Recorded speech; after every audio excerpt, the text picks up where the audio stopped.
Okay, so people are ready. We're going into this tournament game. Let's go. Okay, so final resolution to this. Okay, so it looks like we're readying up here. We're in the process. I'm gonna clarify a couple of things I talked about a bit before. My tournament strategy is basically we're gonna start with a tight range. I think my range at the start is maybe literally gonna be 1. I am gonna jam warrior good stuff. This is the best strategy in the game. Pretty much everyone agrees. I've been rocking it for a month. You guys know warrior good stuff. A lot more people are doing 6 warrior than 3 warrior these days. I mean, at the end of the day, the game is like pretty balanced. I think that's really, really important to remember. When I talk about like what's a good strategy and what's a bad strategy, the difference between these strategies is like 5 to 10% on like an effective win rate. Effective win rate being like, you know, not literal win rate, but effective like MMR gain per game, right? It's gonna be really minuscule. At the end of the day, like any strategy can win and any strategy can lose. And it's just if you're really tryharding, you should care about the difference between tier 1 and tier 2. I think a lot of people look at tier lists and like, oh, tier 2 strategy. Well, I can't play this. It's tier 2. But in reality, it's like it's a couple percentage points lower. Who cares? It's like it's only a certain kind of person that should care about that, right?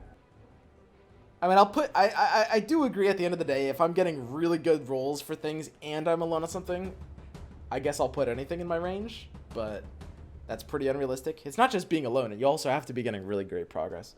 So we enter game 1, start off with Axe, Tusk. Can I favor Axe over Tusk? So we also have 1437, who is a warrior spammer. I mean, most top players are going to be playing a lot of warriors. I think Jordan... I don't know about Jordan, actually. I know 1437's a warrior spammer. Pinty was as well, but he's out. I think Ninja is also a warrior spammer. I might be confusing him with someone else. Would I respect Axe over Tusk just for the ability to get a few kills? Jordan spams mages. Yeah, Jordan does play mages these days, that's right. I don't know. I'm not sure how much the Axe buff has changed stuff. I think Tusk is probably correct here, and that's probably a misplay. Here's like CK Bat, and like in a balanced meta, I would give some respect to CK Bat. I'm pretty sure I can't here, though. I don't know. I mean, I should play looser today. Like, the most insane kind of split was happening yesterday, where it's like, I'm supposed to play as tight as humanly possible. You've got a 16-player format, and 4 players are eliminated, 12 moving on.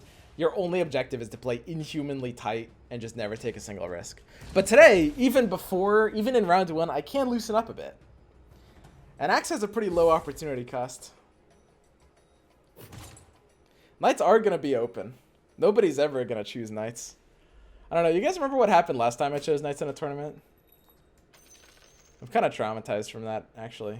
Try to pair me up with positive people, okay? Fuck you, game. I swear to God.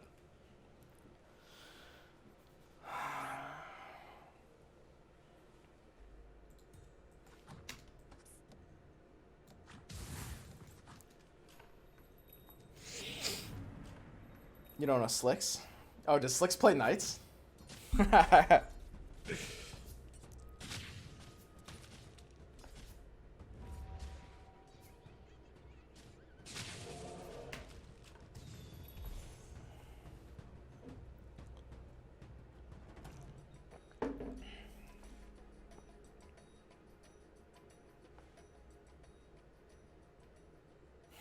don't think I can give this any respect.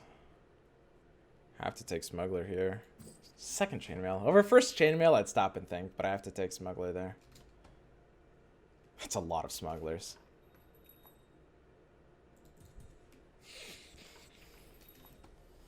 I'm gonna fucking...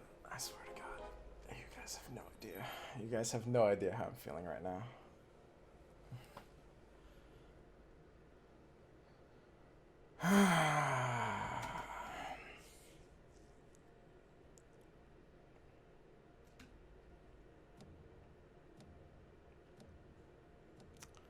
I shouldn't be winning boards with this. Game's trolling you so hard. Yeah, I'm getting pretty fucking trolled here.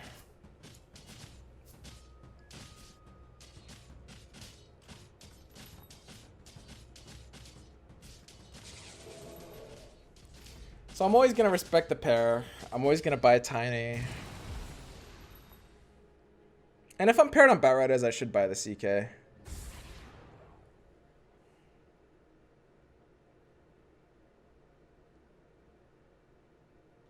Cut out bounty, right?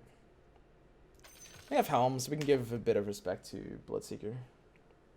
Enchantress is like always good if you complete her and find a treant.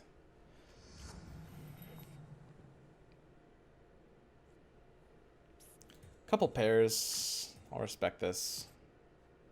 Bloodseeker completes. We lost the bounty opportunity, but I think we can start winning already. Bloodseeker level 2 with Helm is an unstoppable force right now. So let's turn this into a winning board.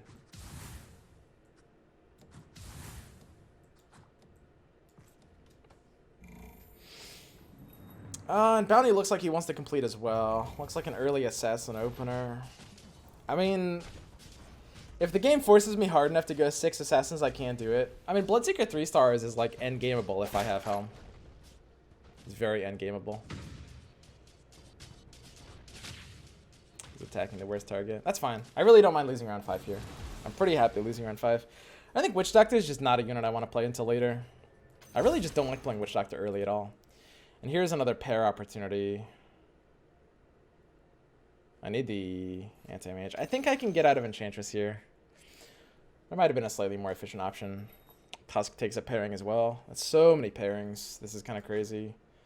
Like, I have to just do this now. Take maximum blacklist. So AM completes and CK pairs as well. Another pairing. So AM's here. Front and center. I can't hit an interest point this early. I'll have to hit the first interest point on like round 7. That's fine. I mean, my board is getting a bit better. Should be able to beat this guy. But a lot depends on like Bloodseeker just choosing what to attack and like what choosing to attack Bloodseeker. So Bloodseeker is a unit that's like, there's always anything can happen. Which is something I don't like, by the way. Because the whole point of early game is like either win streak or lose streak, and Bloodseeker doesn't fit into the mentality of trying to be consistent in one direction or another. Okay, so CK takes the pairing.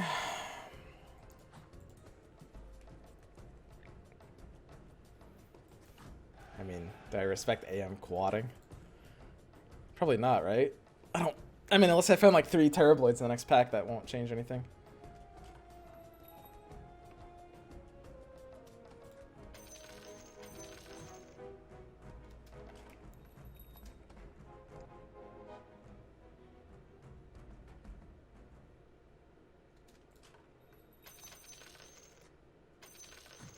Maximum respect to these pairs and play for an interest point. I have to hit this interest point here. We find Bloodseeker 4, which is good progress. Round 7, 4th Bloodseeker means our level 3 Bloodseeker dream could come to fruition, which is like a 6 assassin build. We do have Smuggler, which is good for assassins as well. Because, I mean, just earlier and better like mass, you know, the plus damage items that assassins need so much. It's definitely an assassin item kit. And Bloodseeker progress brings us there. So we're thinking about rocking assassins. Assassins are reasonably open right now. Nobody really looks like they want in assassins. I'm down to rock 6 assassins. I mean, it is something that I want to put in my range. Let's take this pre-level now that we've hit our interest points. And there's the CK coming in. I do want to be streaking on these boards. We will upgrade the CK no matter what. And that's a big hit for our board. Our board just got a pretty decent amount better for upgrading that. We can sell the AM4. Now at this point, if we don't want to X9 this, we will have to sell out of something. I think I like all these pairs too much. I think I have to X9 this. I have the CK. I feel like I can. I mean, CK2 is a big hit. Yeah. And there's a consideration to sell out of course, Bloodseeker. Not technically a pair. But representing the Bloodseeker 3 opportunity is just too good. So we hit the X9. I feel good about this. But I want to level again. I won't pre-level. I want to play for level 1 odds, and pre-leveling hurts those odds. That 5% matters. Bounty, Tusk, and even Bloodseeker completing look pretty great right here. So I will post-level, hit the bounty off of that, and that's really good. So this improves my board a lot, because now we can go into 3 assassins very easily. And 3 assassins is great. We're hitting this interest point. I do want to level up.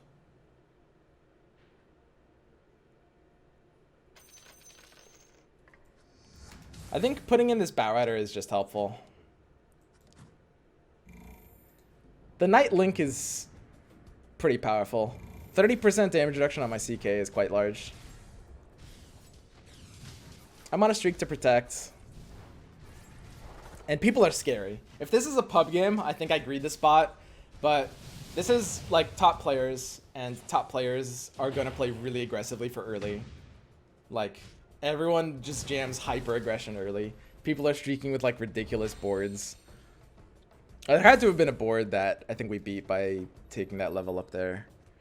And the streak is just everything. Also, like, knocking other people's streaks matters a lot too at this stage. More than it should.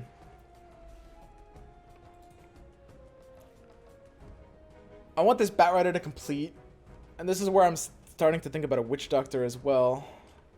PA and Quap hitting the Tusk pair. So we want to hit this interest point, and that's a little tricky. We might actually have to sell out of the other Batrider. And more, this is kind of looking like a 3 assassin game. Or a 6 assassin game. I think this is a 6 assassin game. The one thing I know for sure is I am hitting this interest point. That is happening.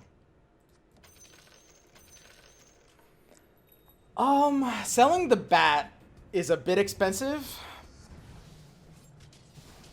I don't think we're gonna be able to link trolls though. I think we're probably gonna be in 6 assassins a little bit early. I don't know. I'm not sure about that bat sale. Honestly, I'm not. But 6 assassins is pretty open.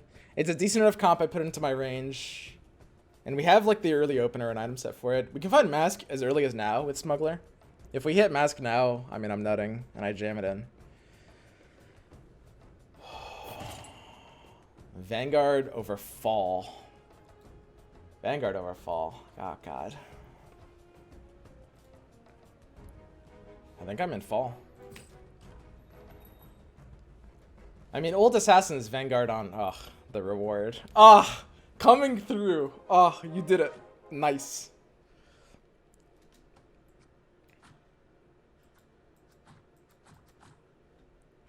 Dude, that feels good. That feels fucking amazing. And I think I just want Chainmail on AM now. BS Helm and 1 PA isn't 6 assassin commitment. No, I know. I know. The Smuggler helps. The fact that we don't have a good transition point, I feel, helps. And the fact that nobody else is even on 3 assassins is the big decider.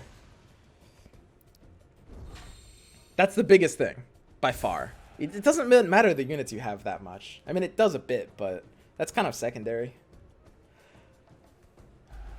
So we can always take these. We're just playing for the 2 costs we have. Drow over Morphling.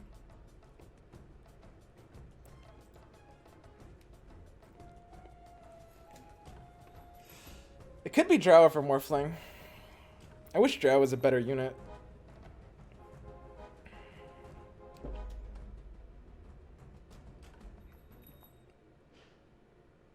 I just saw these 2 warriors I just bought, I think.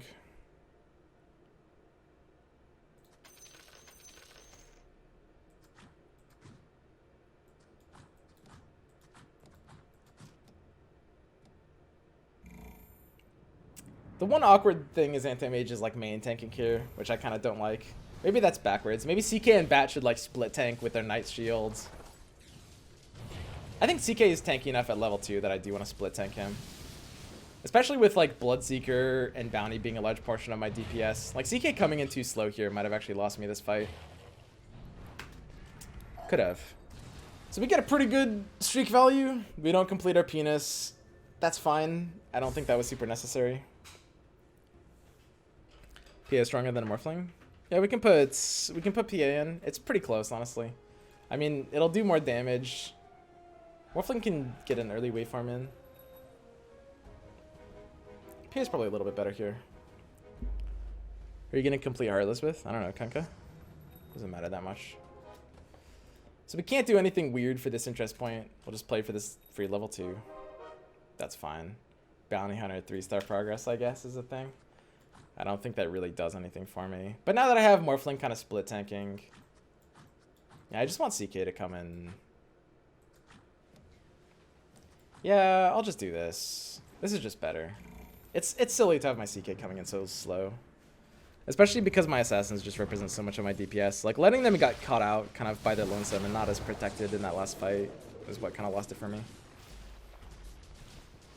I don't know, going assassins could be a bit spooky.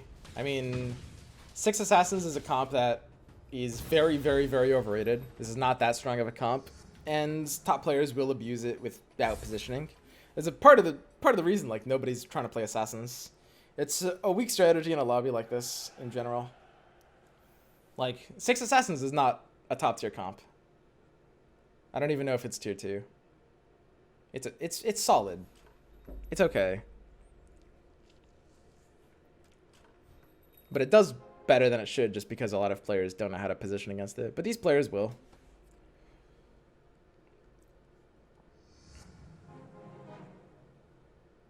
Don't forget to free roll. You don't free roll if you're not looking for anything. Pudge instead of AM.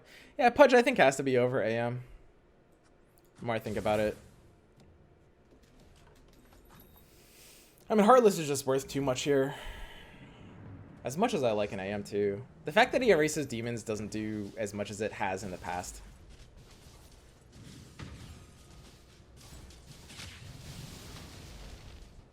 Omni as well. Yeah, there's the Omni as well. We could have picked up Omni instead of the AM. For one round, that would have made our board a bit stronger if we just sell the AM. That's fine. You're gonna bother trying to target certain with your assassins this early? Wait, you mean like target certain boards? I don't think that really makes sense, no. Or what do you mean? Certain units? Oh, with just these 2 in back? Yeah. I should.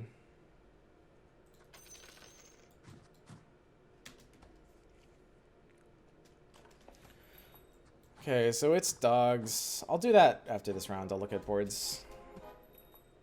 I don't know. I mean, we can easily get out of 6 assassins. Like, Fall doesn't really commit us to 6 assassins. It'll come down to our progress. There's no reason not to be in it right now, which is kind of what I was saying. It's the best way to streak, and we can go for 6 assassins in the mid game, but if our progress is bad, maybe we'll play for level value instead of roll value.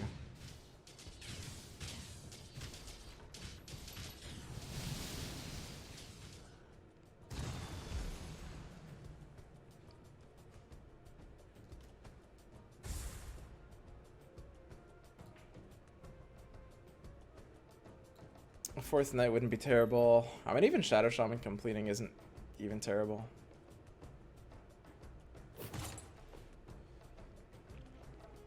There's a mask. That's a big push.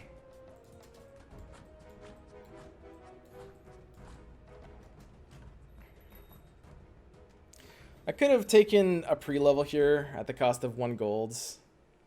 It basically just gets me Witch Doctor for troll buff on that pre-level for that 1 gold. I have to put this on Bloodseeker for now, right? It does sting a little bit doing that. Let's go ahead and try to target specific boards. There's got to be some better positioning here. I'd rather kill this Batrider first, right? So I can move them a little bit for the Batrider. This guy's got an AM 3-star already. Very spooky stuff.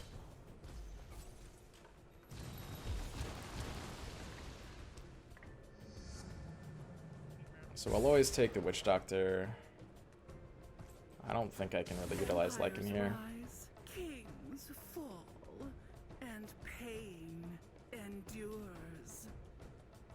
Tin Man's in Knights. Wow. I didn't even see that.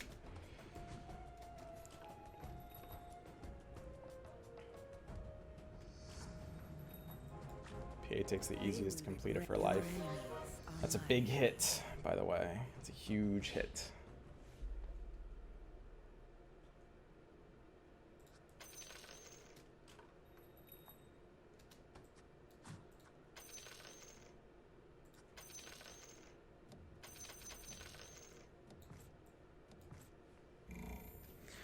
We can do this. I think this is fine to do.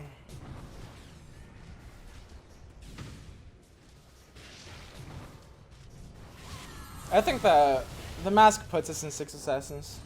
I don't know if this is a good strategy. I think 6 Assassins is a weak strategy against good players. But it's super open. Our items are, like, this is the most perfect situation you can imagine for it. Our items are very literally perfect for it. It's 100% open. What's the Omnian for? Fall from Grace giving Heartless. And it's making the Knight shield a bit more spreadable as well. Helps CK maintain that pairing. Which is, I mean, it's useful. It's better than Pudge right now.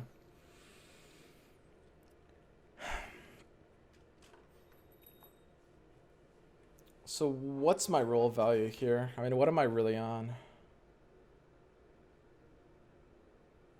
Early grabs. I mean, even like Bloodseeker Progress and stuff is fine.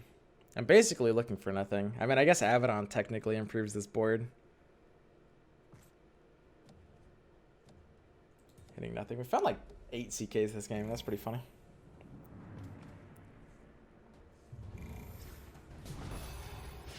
Your ninjas on Poacher Knife. That's really surprising. Did he get it on 10? Yes, Smuggler. I'm pretty personally confident Poacher Knife is terrible, but Ninja's a good player. Maybe he knows something I don't. I would be pretty shocked if it's, like, much better than I think. Is keeping the Quaps really that good? Yeah, sure. They're not really hurting me right now. I mean, I'm gonna go to 6 Assassins fairly soon.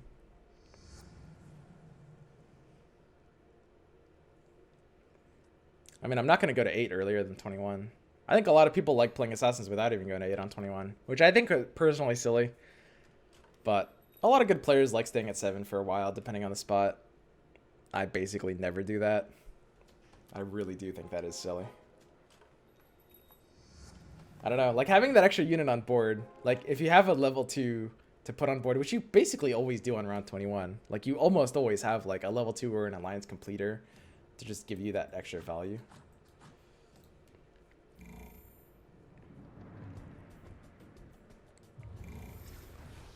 It's a good start, but we still need to keep our progress high. PA gets slapped by this Doom Tiny combo very early, and we do lose this board. Not super surprising. What does Bat give you? Bastronaut is just giving me a 2-star right now, which is fine. I mean, I don't really need anything else. Like, a level 1 assassin wouldn't be over Bat. 2-star in these, like, early game spots is kind of all you need, though. Only 8 health. That's really not so bad. Not disrupting a streak at 8 health. Very acceptable. I don't think I can favor something like Sniper, though. I've never really liked it. Murata, however, actually could get there as like my 3rd elusive in some situations. So I'll respect it. I think that's 9 CKs. It's pretty funny. So let's go ahead and try to make sure we've got an even enough split.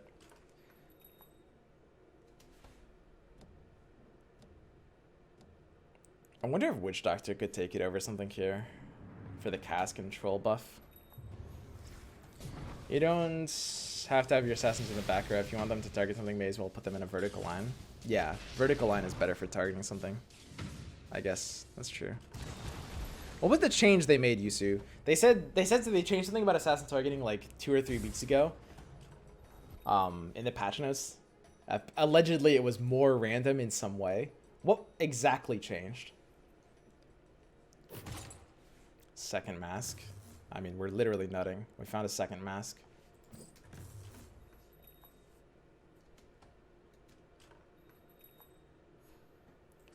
So yeah, we will go to 6 assassins now. And this is the easiest taken out of Batrider in our life.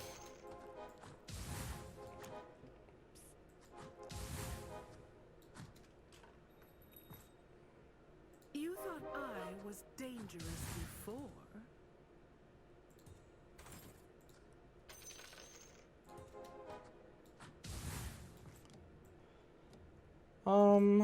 It's not perfect. I'm not sure exactly what I want to do here. We need like a TA or a Sand King still. I don't know if that Quap was even worth completing. It's like, I'm not going to 3-star it, I think. It's probably going to be sold very soon. I just don't think that can be worth it. Completing a Quap is probably an easy mistake. But we're just in like hardcore roll value here. Pudge goes to 2 stars. Force your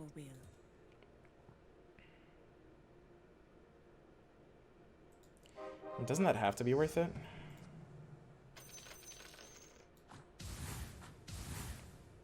Free scaled. Scale's not looking too hot here, actually. A lot of physical stuff.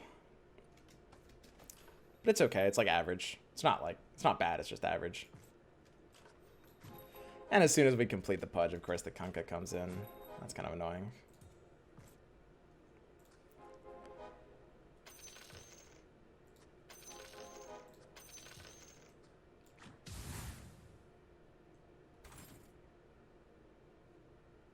Morphling goes to 5. And our Bloodseeker is very unfortunately still at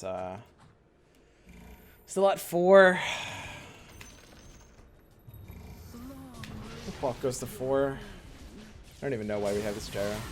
Could be rolling it deeper here. I mean, rolling for the level 2 Slark is a pretty big improvement to this board. Guy's super squishy. Tidehunter, we find. I like that. It's nice. It's a very good find. So damages? Yeah, sure. Pretty even stuff. I do want this Slark to hit. Slark hitting is pretty big for me.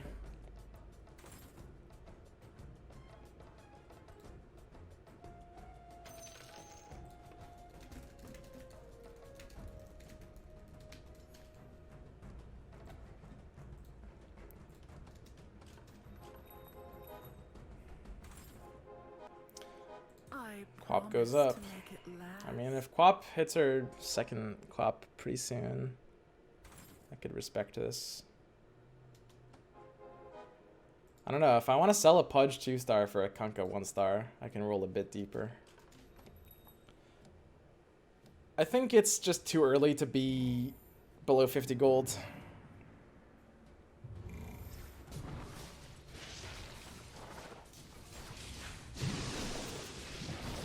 It feels so bad.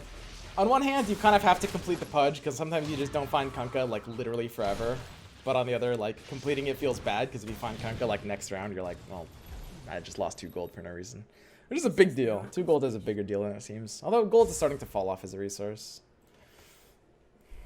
And my Bloodseeker progress is basically saying it'll never complete now, which sucks. I mean, part of the reason we took fall is because we already had the Helm and we had a 4-of by round 7. We haven't found a Bloodseeker for 17 rounds. Which really does suck. Because, like, I mean, committing to fall without a level 3 Bloodseeker feels pretty weak. Bloodseeker gets a little bit of progress here.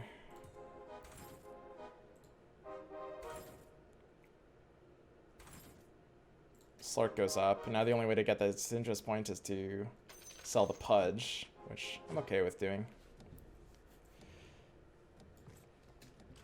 And the second Quap gets there. I guess we're going for a Quap 3. And this is part of the reason it can be decent to complete Quap in that spot. It looks like we're skipping TA this game, which is kind of interesting. We haven't found a single TA. And Quap and Morphling both have good enough progress that we're completing both of them, which means the TA flex slot just can't really come in there, I guess. Good old Slark. What a unit. Just doing God's work.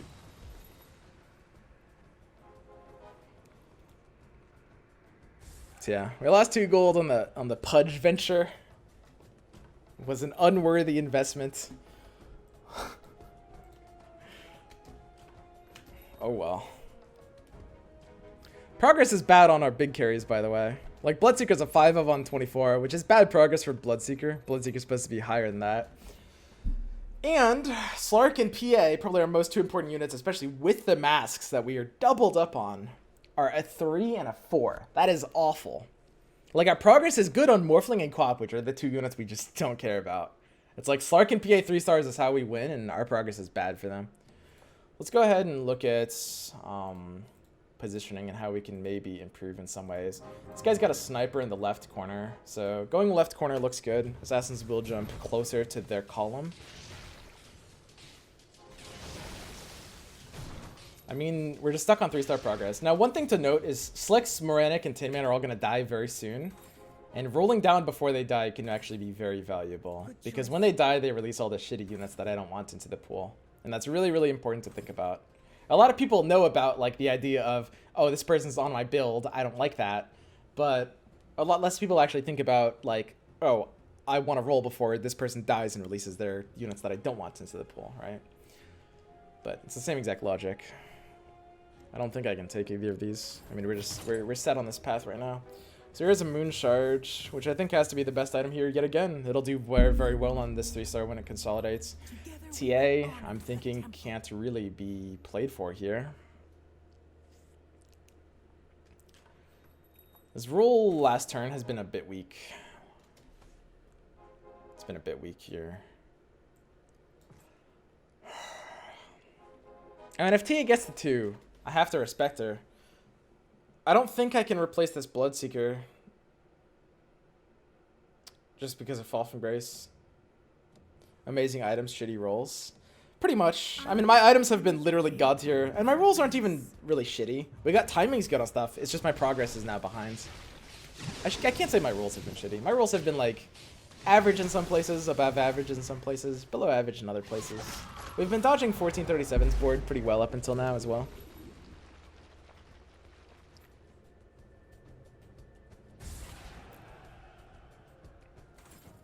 You think TA is good now? She's definitely a lot better after the meld buff.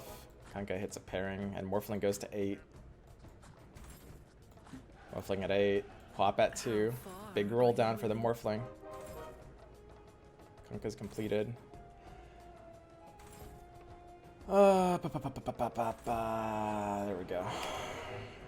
I think that's good enough for now. It's good timing to like spike our board anyway. I still don't have enough bench space for everything. It's pretty funny. We'll sell the TA. I mean, selling TA is just free and easy, right? Take the free roll here. What outs are we on? Pretty much nothing. Tidehunters is the one big out. And yeah, I think we're not playing for TA here. I mean, I think sinking is still just better at the end of the day. I think so.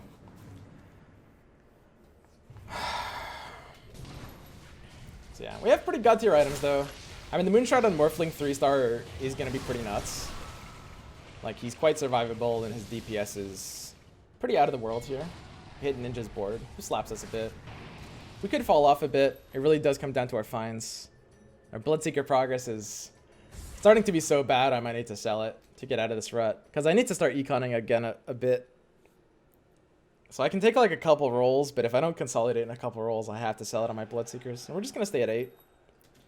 Most people are just playing good stuff. Like, top 2 boards are good stuff. 4th place mages. Scrappies and Knights where they belong. And here's Quap 8 when I need to play for economy and I'm out of room. So yeah, this Bloodseeker is just not happening. It's really shitty. That sucks. And the sad thing is, I think it still needs to stay on my board just because of Fall from Grace. So, pretty unfortunate that all happened that way. But my roll value is about as high as it's getting right now before these guys release their units into the pool. Maybe I could have, if I was faster, I can take a roll down for top 8. Because I do want to be rolling right now anyway. Just before these 3 people die. 3 people are in one-shot range and about to release a bunch of terrible units into the pool, which I really don't want. And our board, before we get like more 3-stars, is you can see it's not really doing that hot. So Necropain might die here. Jordan might die here. Jordan should be fine. Necropain beats Ninja. Jordan's at 1. So my roll value is still preserved. Losing a lot of health. Yeah, it's pretty unfortunate. I mean, we're almost in one-shot range here. That's gonna tide me over. I wasn't trying to make a pun there, by the way. I was looking at Quap when I said that. Don't judge me. And now we're just not on outs, like at all. Guys, let it fucking go. God damn it. I didn't mean that.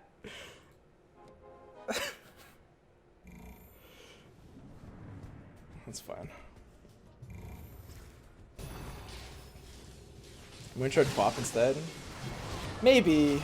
I mean, in my mind, Morphling's a lot more survivable. Holy shit. Is this actually it? This guy's just slapping me. I'm at Arc Warden double damage here. Yeah, that's lethal, right? Dude, that's so crazy that we're in like 16 health range. I wish my Slark and PA progress was a bit better. Because if we were at like 7s or something, I can roll this down. That's actually so insane. We bomb out really early. So yeah, that's a really, really unfortunate finish to the game. I don't think there's anything we can do. I mean, on 29 at 16 health, there's no way I can roll 33 golds looking for 4 ofs. Because Slark and PA are at 5, so I need 4 more, which is just going to be terrible. I think if there's one misplay here, it's going Assassins. We did kind of commit to the Assassins a bit early, but we found Mask on 15, which means I think we have to stay in it.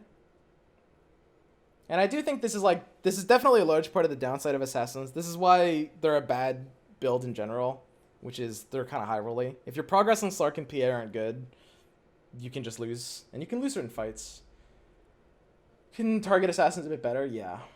Fall the misplay? You think Fall was a misplay? Or playing for Fall? I mean, as soon as we have Fall, I don't think we can replace, like, our Bloodseeker for TA at that point. Because the Heartless is just doing more. Should have leveled at some point? Not on Assassins, no. I can't. With 2 masks and Slark and PA progress where it is, I can't level.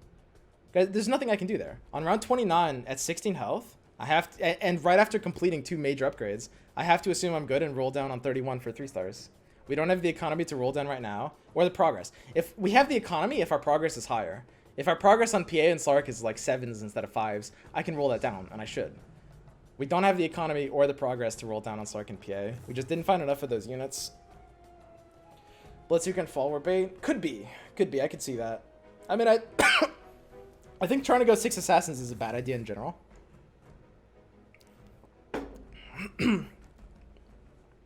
With Helm on Bloodseeker and Mask, the right play is to go 6 Assassins. I mean, maybe. 6 Assassins is a weak build. Assassins are better when everyone isn't going for warrior good stuff. Quantify that. What do you mean exactly?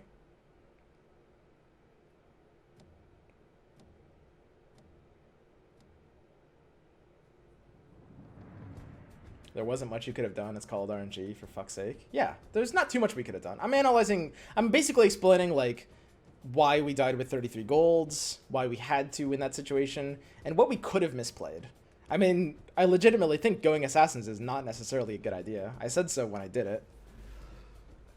It's a fundamentally high roll strategy, and it just comes down to whether we want to play at that level of high roll or not. Which I think I can open myself up to on a day like day 2. I can't play like this yesterday. I made a point very specifically.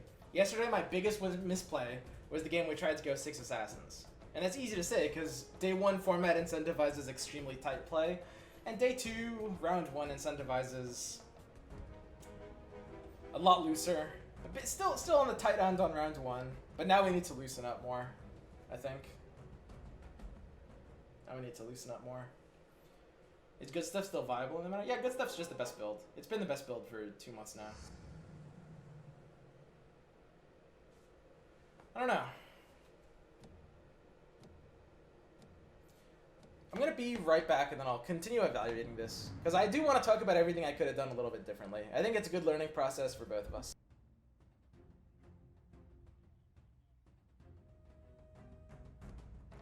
Okay, so like I said, we can play a little looser.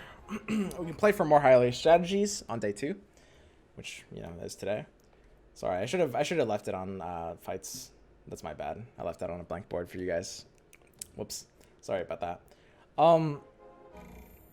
So I can play a bit looser. I think if there's a single major misplay that game, it's just simply 6 Assassins as a concept. I mean, I was saying when I built it, it's a high roll strategy. I felt my items trapped me into it. And when I say trapped, I don't mean as if it was necessarily the wrong decision. I just mean like I couldn't escape 6 Assassins off those items. That's how I felt at the time. I mean, as soon as I got Mask on 15, plus the Helm, we still had good Bloodseeker progress at that point in time. I think it was probably the best thing to shove for. A few unfortunate boards we hit at the end. I think I mean, we could have placed like second place or something if we just hit one less strong board in those last like 5 rounds. It's pretty crazy that we got lethal there at the end. Or if we had a bit more progress, we can get a 3-star with a mask. Having no 3 stars with masks is pretty bad. 1437 rocking this game. Yeah, he's just playing good stuff. He and a couple of these players just play good stuff every game, which I'm not saying is like a bad thing. That's how you play this meta. If you are a good player, you are playing good stuff in every single game you're playing almost. Usually. There's a couple good players that don't do that, but I mean, he's ranked 23 on ladder right now. And pretty much like, I mean, it's what all the top ladder players are doing. And it hasn't changed in the last 2 months. Like basically for the last 2 months, almost everyone in the top 50 has been playing good stuff every single game. And I'm exaggerating a little bit. When I say almost everyone, maybe it's like 80% of people. And when I say every single game, maybe it's like 80% of games. But the point is like, it's not a balanced meta. I think there's some situations that can push me hard enough in a direction to get off good stuff, which was my plan going into that game. And it was close. I think that was a good example of where I should get off good stuff. I think I played that pretty cleanly overall. We could have positioned assassins a bit better, and maybe fall was bad, maybe. But I don't think there's too much we could have done. And it's like, it's always hard saying that as a streamer. It's hard, because like, what it looks to you guys is like, if I play a game and say, oh, we just got RNG'd, it looks like, oh, someone's just making excuses, or he's not identifying his misplays. But I mean, hopefully you know me well enough to like see that I do this post-game analysis on like every game, and I'm usually able to identify a lot of little things we could have done differently, and some big things we could have done differently. But I think that was a pretty clean game. I think our timings were pretty good. 8 on 21. I mean, there's a couple minor things for sure. If I like go back and watch the VOD, there's gonna be a couple minor things, of course. I think we committed to assassins a tiny bit too early. It didn't end up mattering because we found mask on 15, and as soon as we found that mask on 15, we were going to be in assassins. But that was a misplay in the moment. It just didn't end up mattering. What else? For so many warriors, good stuff in the lobbies, why would Fall from Grace be a misplay? So warriors counter Fall from Grace, not the other way around. Plus armor, a larger amount of armor differential will counter a smaller amount of armor differential in either direction, positive or negative, right? Because Fall from Grace is going to be less effective when units have more armor. That being said, I mean, maybe in good stuff, some versions of good stuff are still in 3 warriors. 6 is more popular these days. And I think, to clarify 6 assassins a little bit, because it is important that I say this, I think this is a fundamentally weak build. I think if we're looking at this from like the perspective of game theory, 6 assassins is probably tier 3. I think it's behind some things like even Scrappies and Knights. And there's a simple reason for that that isn't necessarily going to skew results, which is that if you are playing 6 assassins on ladder, or you're looking at 6 assassins doing well on ladder, they're going to do a lot better on ladder because people don't know exactly how to position against them to beat them. They're very exploitable. They're the most exploitable out of any of the alliances in the entire game by positioning. I'm not really talking about corner boxing. To be honest, I think corner boxing is kind of overrated garbage. But even at like medium MMRs, like the big boss ranks and stuff like that, you will see a lot of people corner boxing to success, and that will help. But I mean, just like having efficient assassin catchers will counter them quite a bit. Assassins are garbage with this Viper change. The Viper change hurt them a bit. I'm not a big fan of the build in general. I do think it's kind of a tier 3 strategy. But again, the most important thing to understand is like, when I say tier 3 or tier 2 or tier 1, what I'm referring to is basically the probability that the strategy will end up being a good choice in any given game. I mean, if the game pushes you hard enough, you can build a tier 2 strategy or a tier 3 strategy. It's just like it's going to require the stars to align to go that. And it was close. I think some people wouldn't have gone assassins there. It wasn't 100% sure that it was the right call, but it's at least close enough that I don't think it's the decision that lost me the game. One of the questions is, did we make the right play by opening ourselves up to a high variance strategy? And I think the answer is yes. I actually am not super favored here. There are better players than me in this lobby. I haven't been playing this meta like almost at all. There was that one point I climbed to like top 50. That was like 3.5 weeks ago now, or like 3 weeks ago or something. That was the last point I tryharded. Since then, like, a lot of players are, you know, they're shifting the build.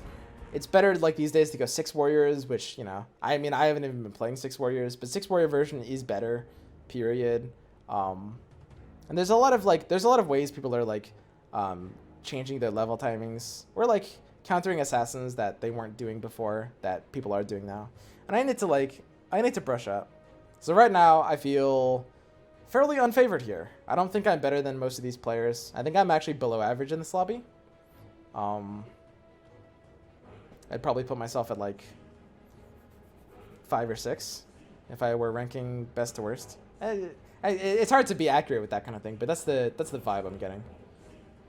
So therefore, higher variance strategies are gonna be better results. Of course, the most important thing to understand is that, and this is like, it's pretty intuitive when you think about it, but variance will gravitate your win rate towards 50% from either direction, right? So like, that's why variance is your worst enemy if you are playing on ladder. Because on ladder, you need to maintain a much higher than 50% win rate. And you can, because on ladder, you are going to be playing against players that are worse than you. Any ladder player at any MMR, if you are a ladder player and you are climbing, your average lobby will be players worse than you. No matter what your MMR is, no matter where you're climbing to. If you are trying to climb, that's what's happening. 1437 not accepting a friend request. Yeah, maybe he just doesn't like me. I don't know. On tournaments, it's different. Variance is variable. It can be your friend or it cannot be. So right now, I decided variance, I was opening myself a bit towards open to it. I did want to play tight. I wanted to play the tight-knit, you know, just like warrior consistent strategy where you can outskill. The game gave me a lot of opportunities to get out of that. And because I don't mind playing for a bit of variance here, feeling like I'm a below average skill in this lobby, I will be more open to something like assassins. Yeah, I don't think I did major misplays there. There's always going to be minor things. Of course, there's always going to be minor things. But I think we did everything we could. Yeah. What if you're trying to climb on a bot account? Then you're an idiot. I mean, okay, you're technically kind of right. If you bought a Lord account and you're trying to climb on it, then you're going to be on average against players that are better than you sometimes. But then you shouldn't be trying to climb. The whole concept of climbing is assuming you are better than your rank. And everyone has the ability to be better than the rank. Because of how like ladder works and how ladders reset. Like if you wanted to climb, you are better than the players you're queuing against, no matter what. It's probably not even, like when you get to a certain point, you're not only going to be better in terms of skill, but you're going to be better in terms of even rank. Right? Like when you queue as a big boss player, you're going to be hitting mostly boss players. Because more boss players exist than big boss players. Actually, I'm not sure if that's actually true. I think that's true. Maybe that's wrong. But yeah, we'll play again. One thing that kind of sucks as a streamer is like, in some ways, you kind of stop being like a human being. Because people will just treat you as like, you stop being a human and you start becoming like a brand. Like people won't take like what you say like they're human words, which I find a little strange. But it's kind of how people are, and I remember being like this too a little bit. Like I remember like when I was playing Dota, I had this concept like from a very early on point, like almost immediately, almost as soon as I played my first game of Dota, you know, my concept is Purge is a bad player, and that's easy. It like around the time I played Dota, Purge was like, he was kind of like often picked on because he made a lot of like guides, and he didn't play in like, you know, the professional level tournaments. And so like the cool opinion was to have was like Purge is a bad player, right? So like, you know, if someone was like, oh, did you see this new Purge guide? I'd be like, Omega lol, Purge sucks, you know? Because I was kind of toxic back then, and that's just kind of like, I think that's how a lot of people just naturally are, especially Dota players, especially in like gaming community in general.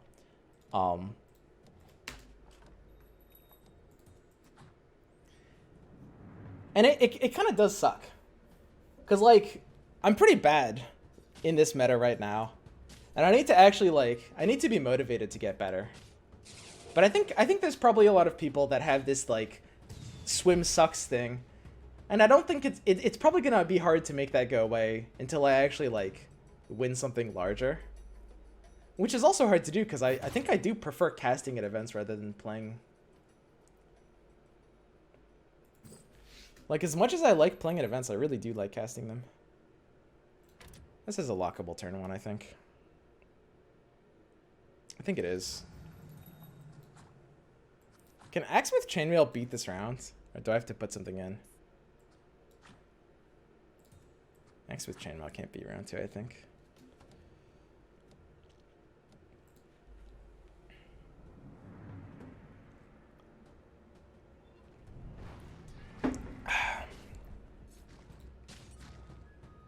Don't shit on my boy Purge.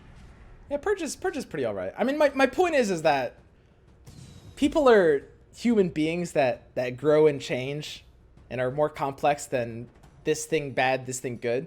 But when you become a brand, you stop being a human being. And what you start being is a medium for other people to self-express off of you. I'll say that again. A medium for other people to self-express off of you. Which is that it's really fascinating. Because, like, when I'm being my edgy self and I'm saying, you know, Purge bad, I don't really even hold that as an opinion so much as I'm literally just trying to show other people that I'm a good player and I watch good players and I don't respect Purge because even though I'm worse than him, he sucks, right? Which, it makes sense. It does make a lot of sense. Because people want to be able to self-express in ways like that. It does feel a little dehumanizing at times, though. The biggest problem to your image is Twitch clips. I've seen them posted out of context a ton, and even people I respect told me that you are dishonest because they heard you switch opinions 3 times a day, when half of them were you pretending. Yeah, that's honestly pretty funny.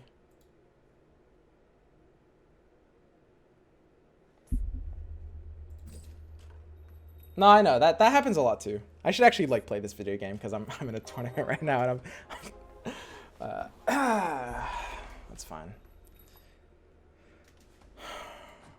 But yeah, that happens a lot too. I've kind of gotten over that one though.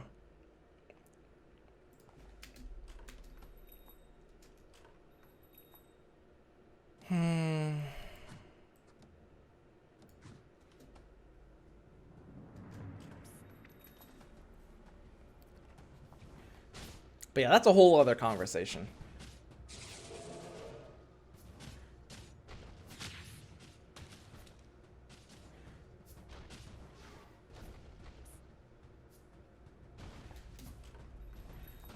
I've kind of accepted just being like Reddit's puppet. I mean, they can kind of make me say whatever they want.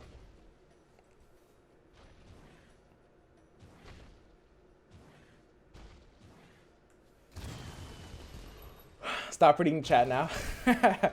Yeah. Okay, guys, let's play this tournament that we're in, okay?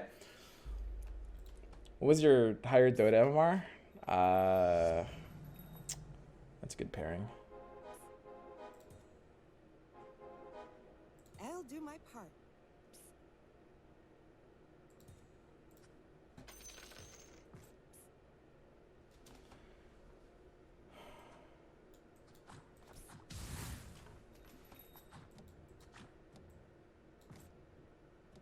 I don't think I want to win boards yet. I'm still 2 behind.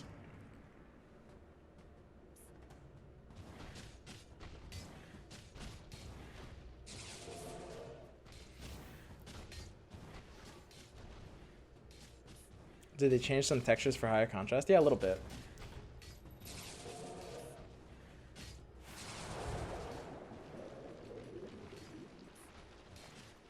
bad start to a second game after we got 6th in the first one.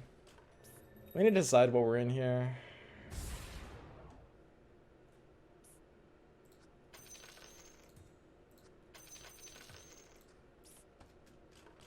We can go for the drow pair as well.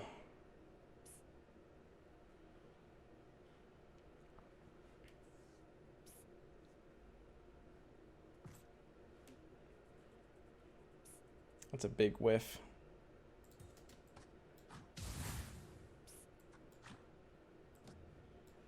I don't mind fighting for these boards a bit. I'll sell out of the CK. If we find the Enchantress, we're doing pretty well all of a sudden. Highest Dodomar? Oh yeah, dude, I literally forgot to answer that. It's like high 5k, like 5.5, 5.6 back when that was good. It hasn't been good for like 4 years. I think like within a year after I stopped playing, people were saying like 5k is just the new 4k and players are shit now. So we accidentally won a round, which is fine. This is gonna happen on is this a draw actually? I don't know if we have the DPS for this. Leech Seed is OP. What an insane ability, huh?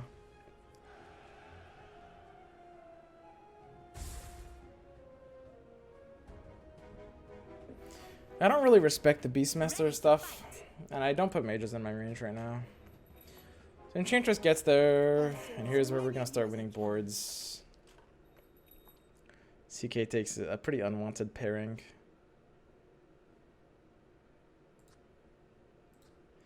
I'm gonna do something a little weird. I can sell Windrunner, a pair CK that I don't respect, and Axe, oddly enough. And I think I can X9 this now that I have the level 2 Treants. We hit the strong board. We have 1437 on the 100 health streak. Man, that sucks. I mean, I really don't want to sell to full 10 here, and I feel like I've got a pretty strong board.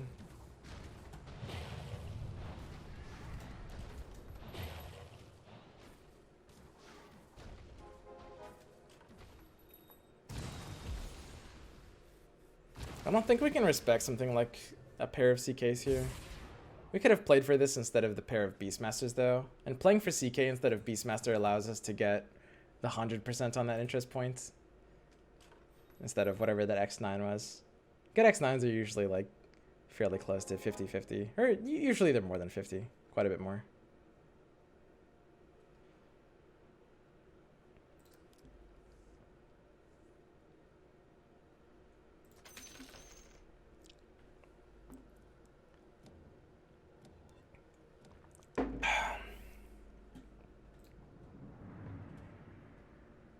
You didn't go for BM on round 2? We didn't have BM. We played for CK instead of BM. It's pretty close to a 50-50 on them. I think I favor the CK too though.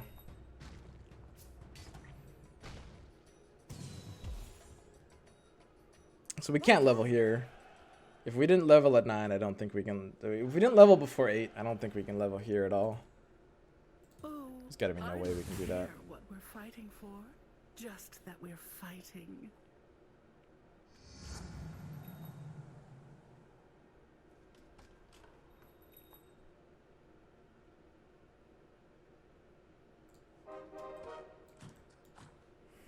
I don't know if this is even worth building, honestly.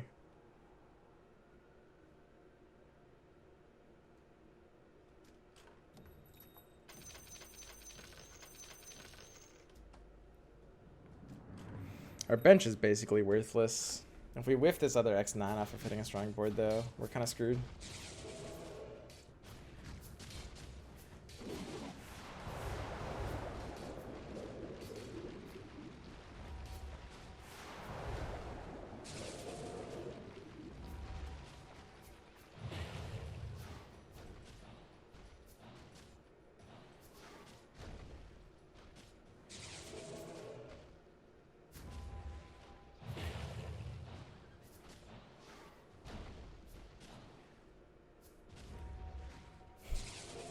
Fight.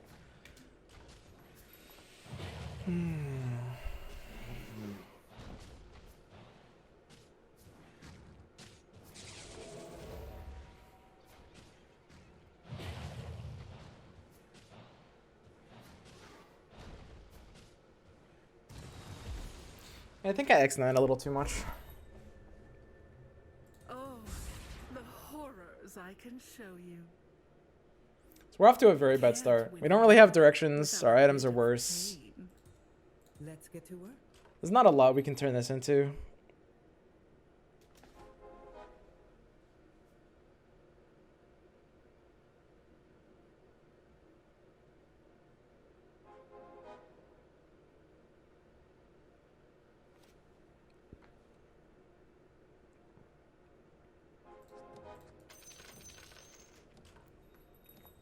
It's pretty hard to streak here.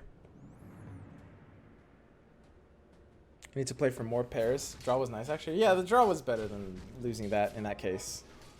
For sure. I don't know. Treant's such a ridiculous hero. Just the rest of my board is a little bit behind. We're a level under and we have a 1-star on the board. At high level lobbies, you just can't win if you have a 1-star. You need to have like all 2 stars.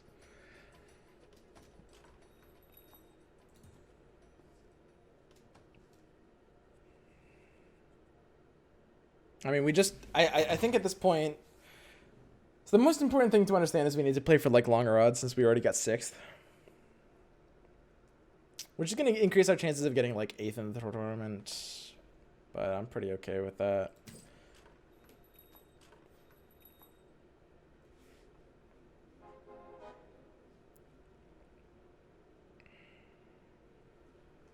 Wonderful. We have like no synergies on this board though. It doesn't matter like the most out of everything ever. But I do wish we had synergies on this board a bit. Aegis. Nah, we can never play for Aegis here. We're playing long odds. So the most important thing to understand, which is kind of counterintuitive and not how the human brain wants to work, but we played long odds on round 1, longer than normal, and it failed. So now we're in 6th place off of round 1. The natural response instinctively is to say, well, let's stop doing this. In reality, I need to keep doing it. That's how it works. Like, if we're already behind, I want it to be looser and playing for odds that are even longer, right? So I can't pick like middling items like Aegis.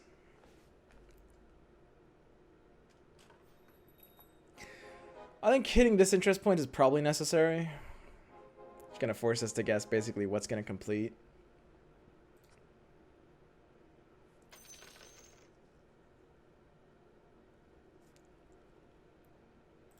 I'll have to sell the morphs. Nothing else I can sell. So yeah, it's a little bit unfortunate, the situation we find ourselves in. Being at 6 puts us at a big disadvantage. So when you're a little bit behind in the tournament format, you want to play a little bit risky. Because the difference between like 1st and 2nd, in terms of prize payout, is always going to be a lot bigger than the difference between 7th and 8th. Right? That's kind of the thing that leads to the rest of the strategy. So it will increase my chance of getting like 7th or 8th. But it's still what you have to play for. It's the best solution. It's playing to your outs, basically. Them, but it was more of a stabbing So we won the last 2. We're probably going to have decent things to put in. Like I will take this pre-level. Even just putting in the jug, it gives me like health on this guy. Wow, he really doesn't have any kills. Thought he'd have more than 2 kills. That's pretty awful. Going to 3 warriors would be nice if we could.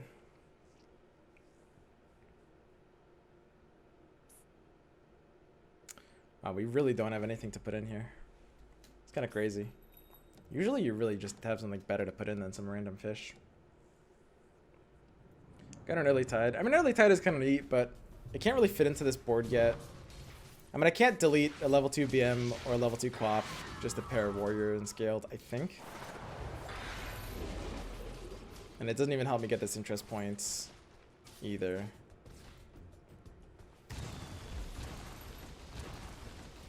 Pick it up.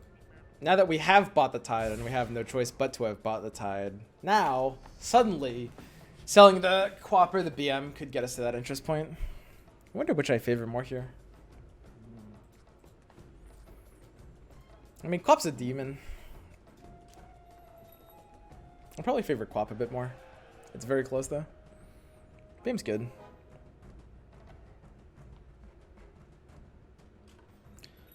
Slaughter hits. Now, yeah.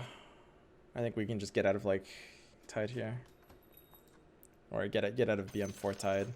And this I'm should maybe basically allow me to hit this 1/8 interest gay. point. Touch your hair for me, baby. I don't think I can be in Slark right now.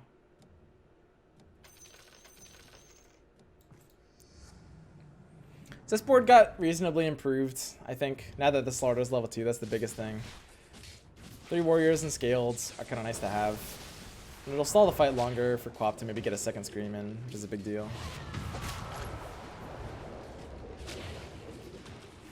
I mean, these fights just drag out long, and my healing just beats everything. So we break Necropane's penis. Our board's pretty solid. I wish our economy was better. I mean, our board just, like, took over Necropane, and that's neat until you realize he has 20 more net worth than us because his board was stronger when it mattered. It's round 15. It's kind of too late to be hitting things and caring. It's like, it doesn't matter if we're the strongest board right now. It changes nothing. Whereas he has, like, 20 extra gold on us, which is absolutely game-changing. So yeah, pretty bad start to this game so far. And that's why a lot of people don't like good stuff metas, because like so much of the game depends on hitting what you want early.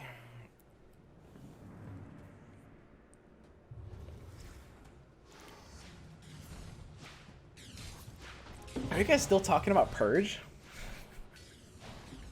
Dude, what the hell?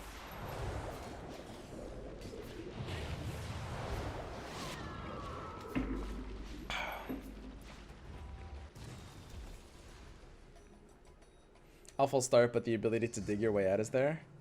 Yeah, pretty much. I don't even know if I'd say the start was awful. It was bad. It was below average. It wasn't what I wanted, but was it awful? It was okay. It was below average. Whatever. What do you guys have against below average? Lone Druid. Is Lone Druid better than Treant? It kind of tempts you into thinking that it is. Back in my day, Lone Druid was much better than Treant. I think it's not though, right? I have fond memories of Lone Druid just kind of smashing here. I mean, the level 2 bear is nice. The Savage buff isn't literally useless. The bear's bugs? What's the bug on the bear? I literally haven't been keeping up with this game for the past 2 weeks. No entangle? Bear is bugged, no entangle? What the fuck?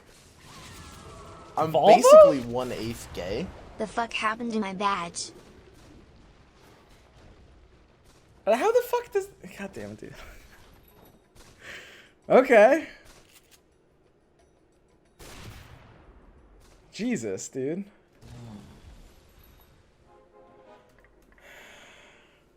Oh, you lost your badge, Wolfheart? Oh, you mean it became... Wait. I don't get it. Delete Lone Druid, lol. Lone Druid is literally ass tier right now. What the hell? Bear without root. Bear without root. Playing bear, not rooting. Imagine. For 1 second. I'm playing bear, and I'm not rooting. I could run Necro and Pudge. I wonder if that's already better than Quap. I mean, with these 2 stars on my board, Heartless is very valuable. Fights are extended. And Tiny's even doing some physical with Toss.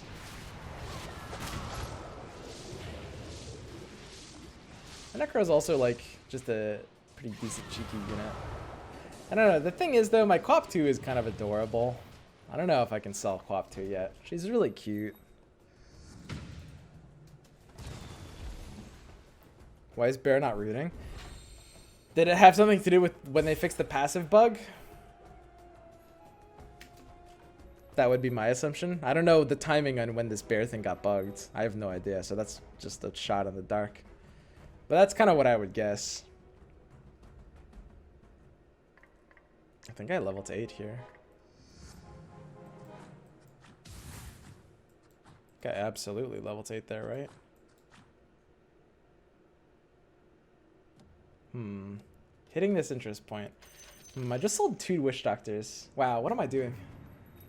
But like, not even hitting the 30 gold interest is so bad, right? I'm supposed to sell the Kunkka since we don't have Fall from Grace. But, I mean, 6 Warriors is the next thing we're in. The thing is, Witch Doctor you never need 3 of. You're not going to need it until later.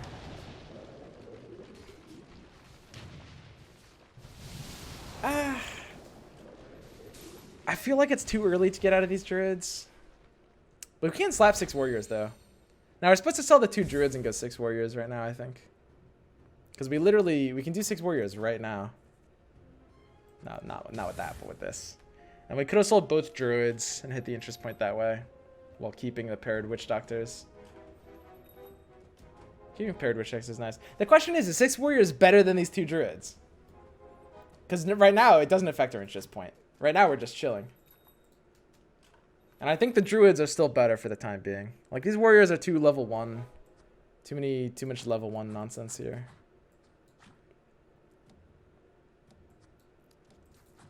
Too many eggs in my Slardar basket.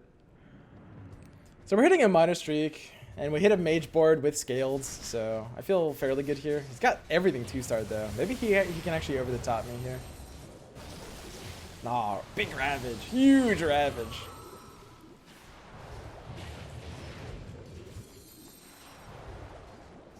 Need to scream, need to scream. We're good. What am I even worried about? So yeah, we were actually able to kind of ride our mid-game power spike to a streak. That feels nice. We're not like streaking out of our minds. Like, but we got some gold in doing so. Streaking is kind of OP.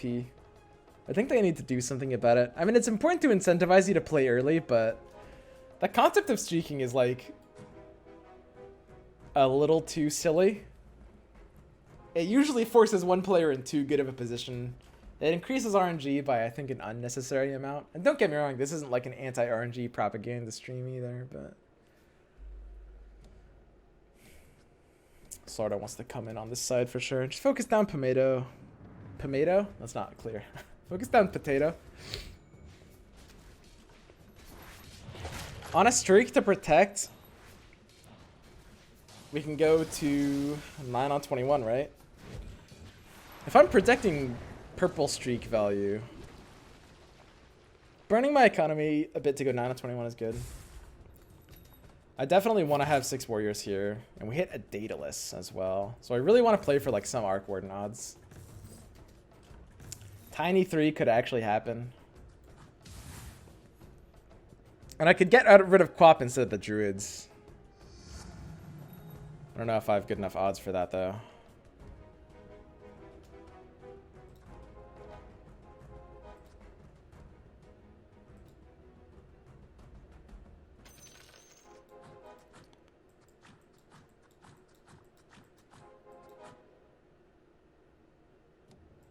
Daedalus and Necker seems kind of bad, huh? So we're supposed to sell X. It's not worth X9ing just for this solo X. So we can see everyone in this lobby is 11-9. This is the state of the meta, by the way. For those of you guys who don't know. Me, 1437, Ninja, Necropain, and Morianic. That's 5 players in this lobby are 9 on 21.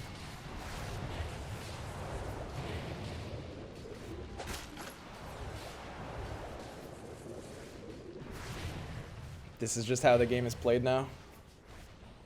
Meta's kind of trend towards this. Like, when people play good stuff more and more, people level earlier and earlier. I've noticed that. It's like the last good stuff meta was like this too. It took people actually like a week or 2 to realize that just like leveling to 9 on 21 was just what you did. But, I mean, it totally is. It's just what you do. Why would you do something that's not this? This is what you do. Just do this.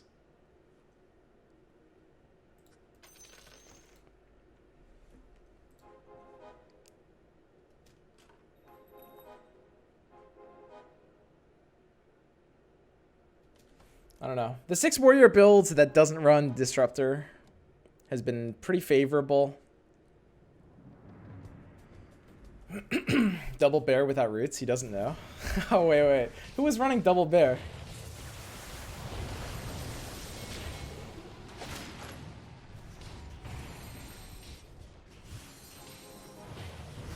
Oh, yeah. Jizz running double bear.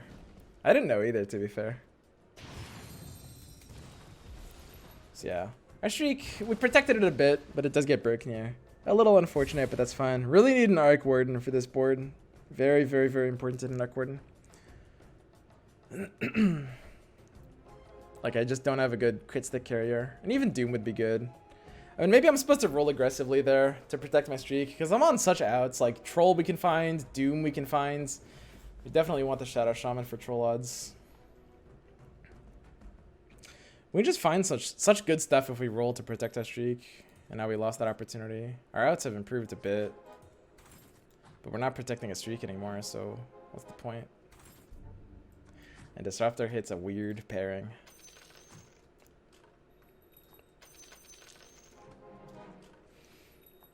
I mean, without an Arc Warden found yet, our Arc Warden 2 is going to come in really late. Our Disruptor is paired. It looks like a 6 Warrior 4 Warlock game. Which you can do if you're behind on Arc Wardens. This fucking Jamoker on round 23 has a Tidehunter level 3 with a refresher. Now, fuck this game, dude. It's round 5. He's giving me the good game. Dude, have fucking mercy, dude. Fuck you, dude. What?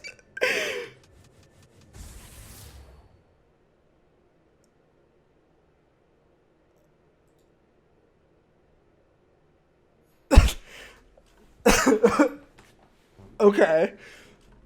Sure.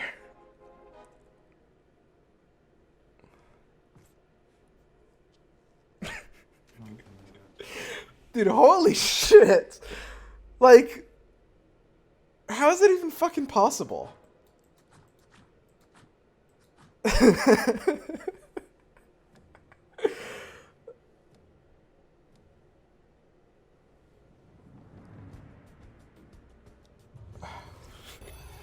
Dude, fucking 1437. It's not just Tidehunter 3-star, guys. It's Tidehunter 3-star with a refresher. Guys, like, I'm not even mad. That's just fucking funny. Like, how is that? How did that even happen?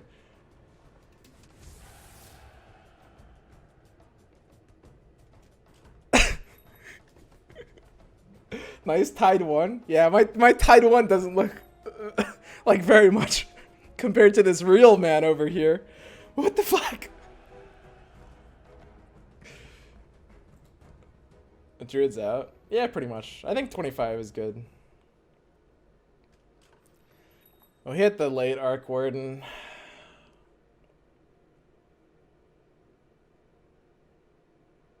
You versus the guy she tells you not to worry about. Yeah, something like that. Laughing all the way to 8th place. We could bomb out here. I'm not feeling great about this game. We've been kind of whiffing. We needed Arc Warden earlier. Like, if we found Arc Warden like 10 rounds ago, we're nutting. This game is amazing, but we didn't. And our only finds are like Disruptor, which might honestly be a bait to even play for. The fact that I can't really put in Disruptor for value unless A, I get to 10, which isn't going to happen anytime soon, and B, we have like no Arc Warden to play for. I think this Disruptor might have just been an interesting for no reason. Because I think I have to play for my best board here and kind of go down with a ship at 9. I need these upgrades. They're too important. We could, if we hit the Disruptor complete, we could go down from 6 Warrior. That's the one thing. My Pudge still level 1. There's so many level 1s here.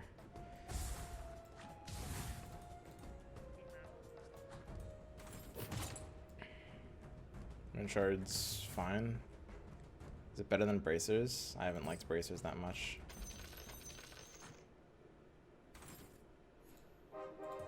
Tide hits a pairing. I think I have to spend the rest of it here. This is just kind of like the final showdown happening very early. We find Doom, we find Pudge. Pudge. Doom. I'm gonna be out of something to replace Doom here. And our Warlocks just don't get there. Our Warlocks just can't get there.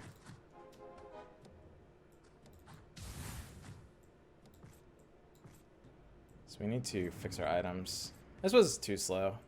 Our items are pretty messed up right now. I think we have no choice but to sell out of this Warlock clan. I mean, all of our Warlocks are non-complete. It's like Necro, Witch Doctor, Alchemist, and Disruptor are all paired and incomplete. And the game is ending a little too fast to play for them right now. I don't think we can play for Medusa here either. It's 2 mages, which is above average at high levels.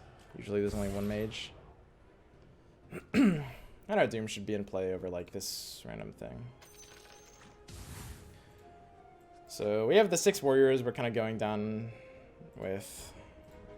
And we just have to like roll it for more tides, I think, basically.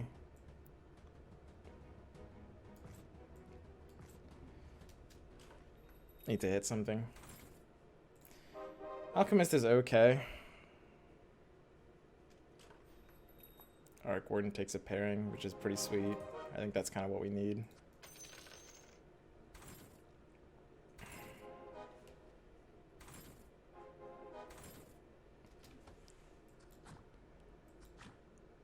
We're just really behind. And I mean, Witch Doctor is good on this board as soon as we have the Troll Warlord. We don't yet. I don't know. The 6 warrior build, if you're running Arc Warden with 6 warriors, unless you're in 4 warlocks, you usually end up skipping the Alchemist and the Disruptor, right? It's like you run Witch Doctor and Necro, completing Heartless and completing Trolls. And that's just where you put your value. The problem is, I think we have to stay. It feels so hard to decline this Alchemist here. I mean, we need level 2s we can get. It's such a weird game. It's like our mid-game RNG was really good, but our early game, our first 10 rounds and our last 10 rounds here all sucked. Rounds like 11 through 20 we had good RNG, but we're hitting nothing. So it looks like we're bumming pretty low again.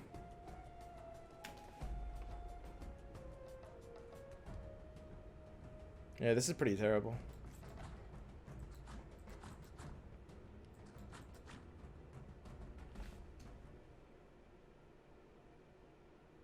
Man on Assassins in first place.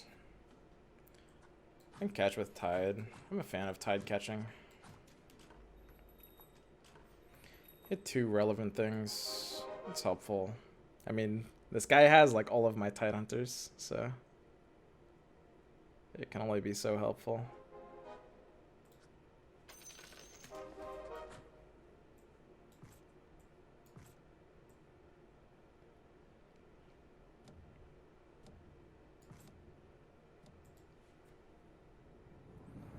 Hit streaking board. Could bomb 7th here.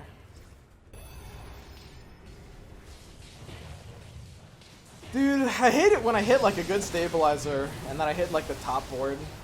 I mean, we'll see. We could still win, but it's just such a bad feeling. Because like, whatever board you hit here can be the difference between like 3rd place. Well, not really 3rd place reasonably, but it can easily be like 4th versus 7th. Looks like 7th. Jordan might die a bit faster, but when we hit mages, we lose tiebreakers because mages kill you faster. So Jordan's dead on the same turn, but mages kill you faster. We hit the wrong board, so we're 7th. There's pretty much not much we can do to place high at this point. It's 3-round format, 6th and 7th. It's pretty unfortunate. So this game in retrospect, this was RNG. There was a lot of RNG happening here. I think in this game, we definitely had too many rounds where our positioning was not optimal. 1437 is actually getting pumped. That's pretty funny.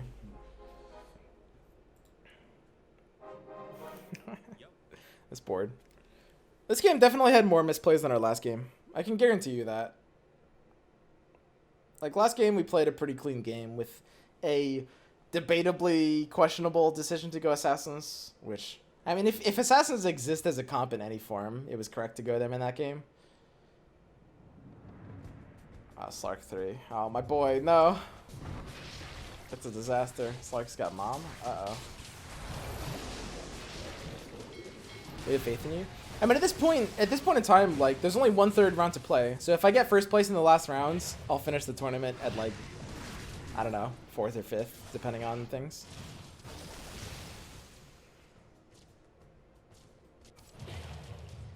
Oh, Tide 3 is a funny meme. He's getting his Aegis burned on 30 here. Cutthroat lobby. Yeah, this is this is what happens when you have like tournament games. They're very, very, very different from ladder games. Because like every player is playing really aggressively early. Like I said, basically every player in this lobby is leveling to 9 on 21. Like some players are leveling to 9 on 17, depending on their economy. 9 on 17 is standard if you have a good economy right now. 9 on 21. I mean, it's just like press the level button, the meta, basically. You level up, you jam like expensive forecasts on your board. And you do pretty well. And I don't mean to like, I'm not like being a salty bitch and saying like, you know, the meta is simple and these players are getting luckier than me. I think we did get a little unlucky that game, but I don't believe you can complain about bad RNG unless you played perfectly. And we definitely made like too many minor misplays there. Speaking about Slark, I got your new emote. Oh, it's like a Slark Papega. wait, let me pull this up. Let me pull this up on stream. There's potential here. There's potential here. I'm down with some kind of like Slark Papega. But yeah, I mean we can definitely try to do a bit better in the third half.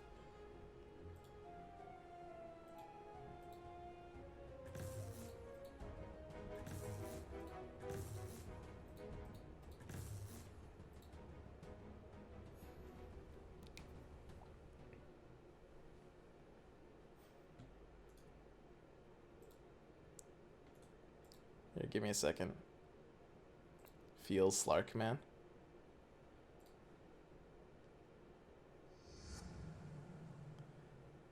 It's kind of somewhere between Feels Good Man and Papega. I mean, it looks pretty Feels Good Man, but there are elements of Papega here. It's not bad. I think it does need some kind of refinement. I'm not sure in what form, but it's a good concept. It's a good concept. We can work with this. But yeah, for those of you guys who don't know, anyone who brings me an emote that I end up using, I'll pay you $50, and you know, you'll get all the credit. I've long thought about adding more emotes, but it's always such a pain. I really hate the idea of trying to pull in an artist who isn't familiar with like my streams or my memes. So I'd really rather just like have you guys provide the memes. So if you can think of any like cool concepts, honestly, message me on Discord. We can put a little brain trust together and hash things through. His nose. Yeah, I do think this is a little unrefined for sure. But you know, Dino K knows that. He's with it. He's with it. It's a first draft, guys. It's not really supposed to be good yet. I'm pretty good at drawing dicks. Was famous in middle school. Does that count? We could probably slip some dicks past Twitch's TOS. They have to look subtle enough though. Like that guy who like drew a dick on Jeopardy by signing his name in like the shape of a dick. You have to make it kind of subtle. It can't be a literal penis. Ooh. What if we just do like the streak dick? I mean, it's an element of the game.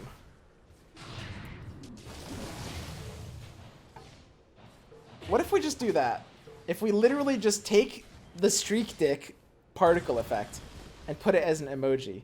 It's part of the game, so they can't disallow it, right?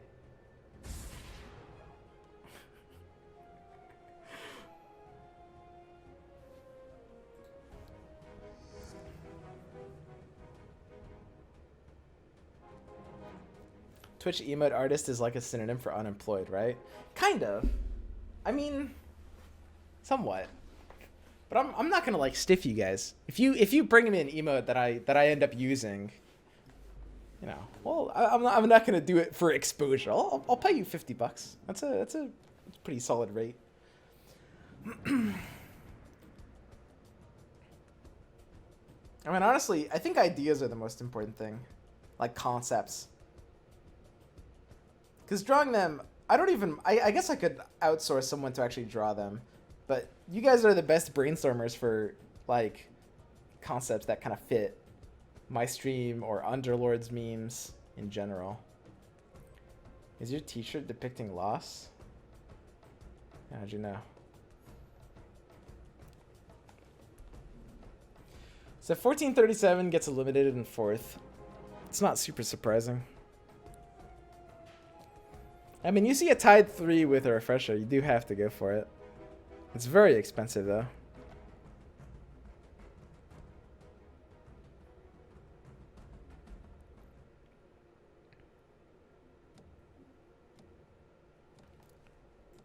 Let's see these top boards play out.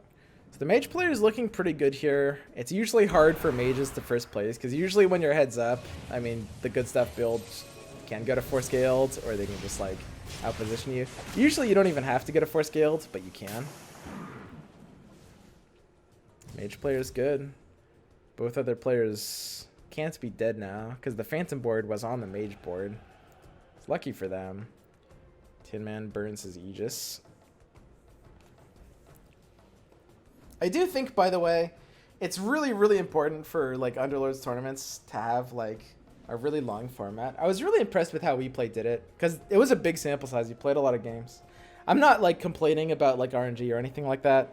I think I played the assassin game decently well. I think we got a bit unlucky there, but I think I deserve like something like 6th or 7th for this game. Maybe not that low. I mean, we did get a bit unlucky, but I don't deserve like as high as like 3rd place for sure. Nothing like that. It would be like 4th through 7th. Just off of not playing like super optimally.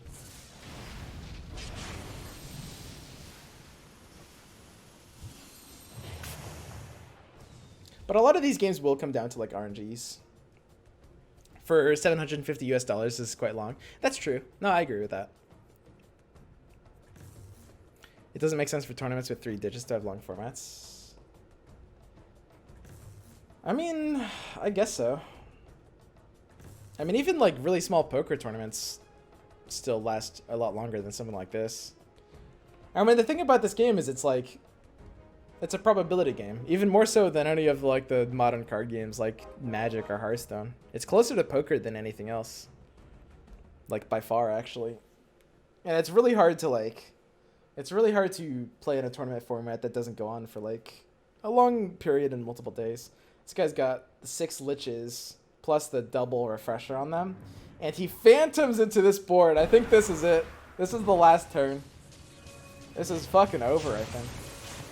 Dude, mages with double lich 2-star is so scary. Like when mages can nut on the double lich 2-star, they just win. So yeah, I think both these players are going out. This one's dead. This one's dead. That's it. Yeah, so mages get there. It's pretty rare for mages to be 1st place. Usually they end up placing decently. Usually it's like 3rd or 4th. So pretty often 2nd. But, I mean, he gets there with the liches. It's a clean win. Sponsors and organizers won't get the numbers they need if they scare away big streamers with long formats and small prize pools. The only reason you're playing in this is that it's during your streaming time. I mean, okay. You are right. I'm not trying to criticize this tournament. I'm just saying, like, in future, it feels...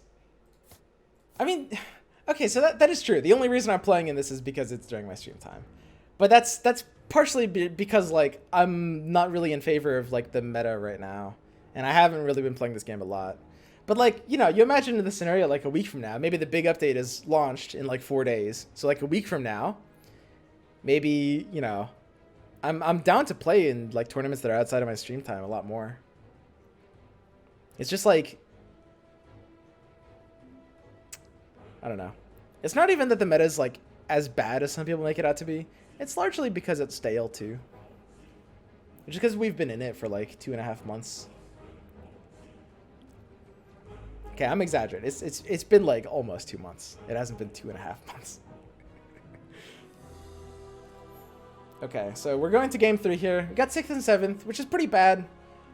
I expect to be averaging like 4th or 5th off of those games.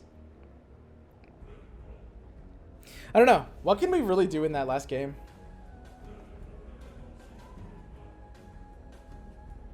We just win streaked at like the worst time. It's like the guy who found the good stuff early, Necropain, he just streaked earlier. His streak was worth like I think, more than twice as much gold as mine was. Just because it was earlier, he hit interest points more aggressively. Because he was able to streak on like rounds 4 through 11 instead of rounds 11 through 20. And those are the streaks that help interest points. He got a bit further into his streak than me. Both games just seem like bad RNG and good RNG for others. More so the first game than this one. This game I could have optimized a lot of little things better and probably cleaned up like 5th. I think it would have been harder to get above 5th that game. I think it would have been, yeah. Last game felt like getting fucked with a short break where your Doom allows you to catch your breath. Dom. Oh, you mean like dominating 11 through 20? Yeah. Something like that. We were behind at the start. I mean, everyone's basically going for the same builds and the same level timings. It's like everyone in the lobby is going for warriors and leveling to 9 by 21. If you're a top streaker, you can go to 9 on 17. But 9 on 21 is just like what you do in the standard game these days. I think the last 5 rounds we could have played better. I'm not really sure how. Maybe we needed to go 4 warlocks. Maybe selling that pair of disruptor was wrong.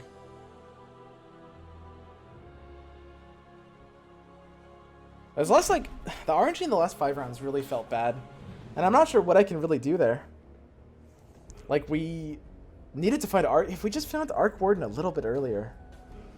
I think on round 21, I fucked up. On round 21, I maybe should have spent like the rest of my golds. Maybe that was the big misplay. Because on 21, we went to 9. And we were still on a streak to protect, and we had outs. We had 0 Dooms at that point, 0 Arc Wardens, and a Daedalus. Arc Warden level 1 is a huge out with Daedalus. Protecting a streak. That's probably the biggest misplay of that game. Not spending our gold aggressively on 21. That's it. That's the big misplay. And I think we could have maybe finished like 5th place if we had done that.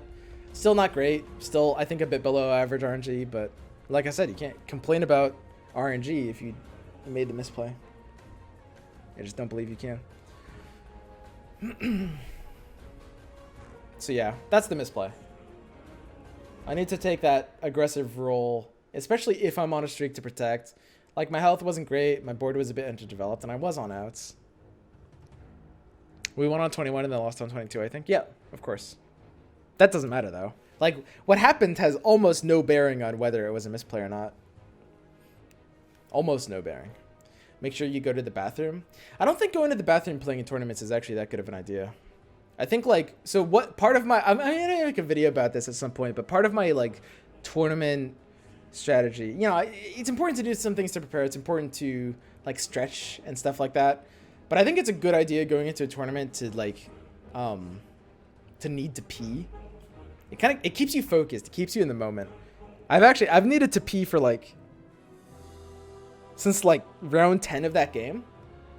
And I could go right now, but and I think this is a documented phenomenon. Like, people have talked about this. It actually just makes you perform better. It's part of performance enhancing tricks. I really like the concept. It's fresh and it's novel. I hate the meta right now and have for the past 2 months. I have no idea why the devs aren't responding to it. I think they only listen to Reddit posts. So, like, you know, there's some issues, but I really do love just, like, the fundamentals of the game. I think it's got a lot of potential.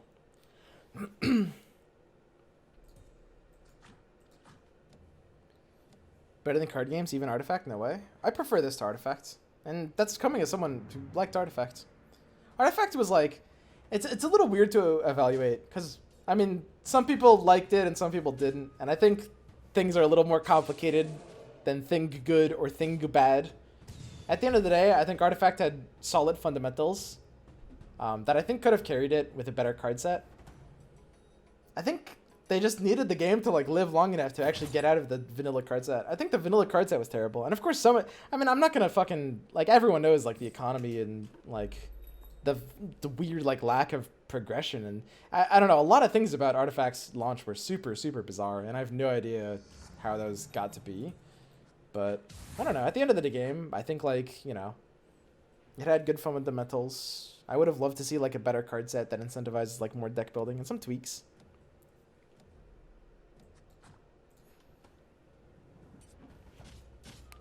Man, I haven't popped in here for a while, but I'm so glad Swim is climbing up the ranks. Last time I was here, he was rank 100 or 200. Now he's climbed to 735.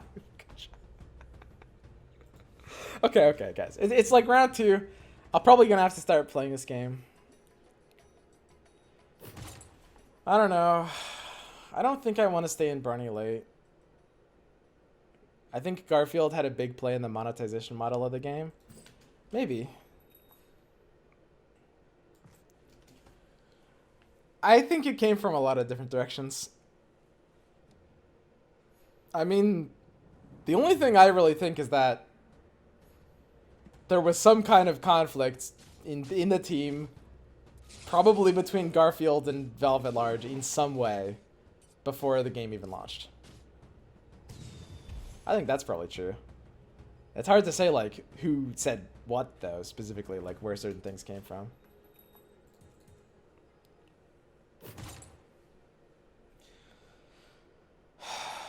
Gloves over hood here. Gloves can take... I don't know. I have maintained a fairly flexible start. I have decent kills. You know, Axe on 1, Beastmaster on 2 is like maximum kills here. Lycan. It feels so bad to scoop for Lycan this early. I really don't like it that much. Let me do this.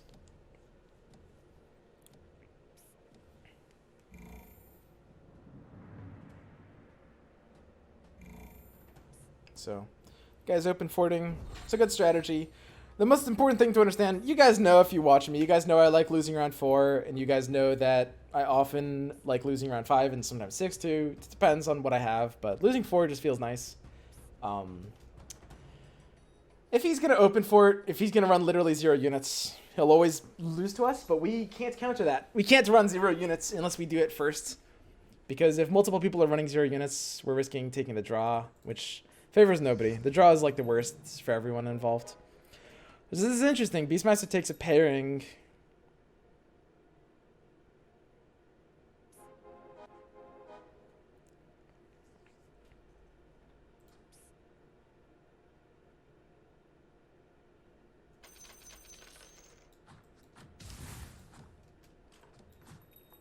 I'm going to do something a little weird. But I think this is just like the typical good stuff play.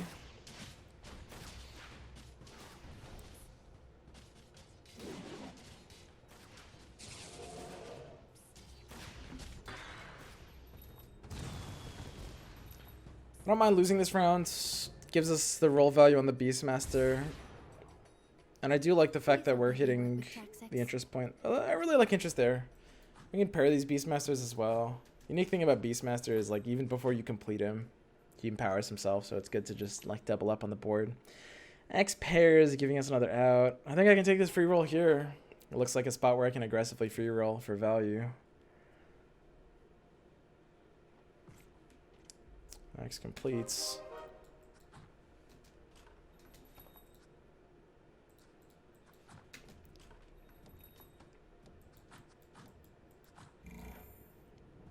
I mean, X2 with the chainmail is good. I think we're better than this board, but right? The question is, are we feeling good enough to like start winning boards? And the answer is, nah. It's close. If we start winning boards and then we find a Beastmaster, then we can maybe fit some kind of streak in. I do not want to lose any more boards, I think. I think losing 4 and being kind of non-committal about losing 5 is good here. But at this point, we lost our 2-star very early on. And our Beastmaster picked up a kill, but we will lose here because this guy just has heals. And his 2-star is a unit that's not Axe, basically.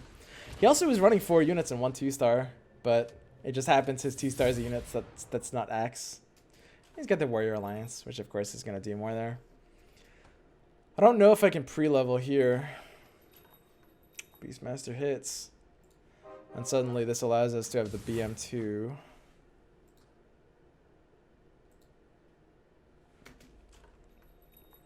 Tusk takes a pairing.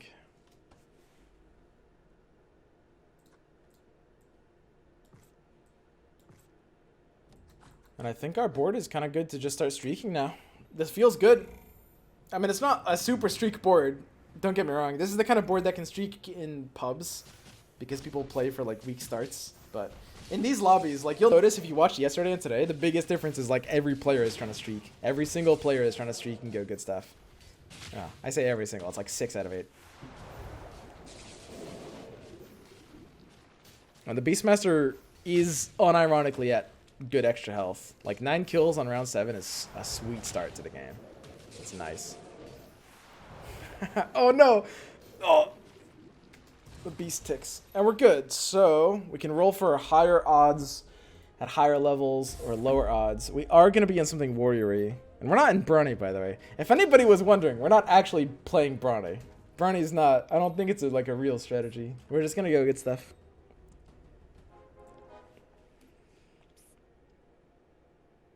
I can free roll here. It might have better odds to play for something decent. Another pairing. I can just put a quap in here. It's a bit of damage. It's fine. I don't know. There's an argument to not take that free roll. There's an argument to save it for level 9 odds, but we're on a couple outs. Mostly just Tusk or just any better warrior. Tusk is nice. We won the last fight. Even like Juggernaut's kind of okay. So yeah, this feels good. So we're hitting this interest point again. We're paired on everything. And we can go ahead and take the other pre-level. I mean, we are starting to build a streak here. Very good chance I'm about to sell this quap. If I find Pudge, I can go 3 hunters with Drow and Pudge linked together. I want to try to streak here. I want to take as aggressive levels while hitting this interest point. And the one thing we find is the Windrunner, which kind of sucks. I mean, it's a level 2. I mean, the early game is kind of simple to the point where it's like, you see a level 2, you play a level 2, and Drow is paired as well, which isn't useless. It really isn't. It's kind of neat that we have it like that. We can just very easily sell this. It's a pretty unutilized pair. Fuck, I literally misclicked. It's supposed to be on Windrunner. It's okay. Drow's going to be a DPS powerhouse. Misclick could actually cost me. This is a pretty even board here. But X just being Omega Tank is so nice.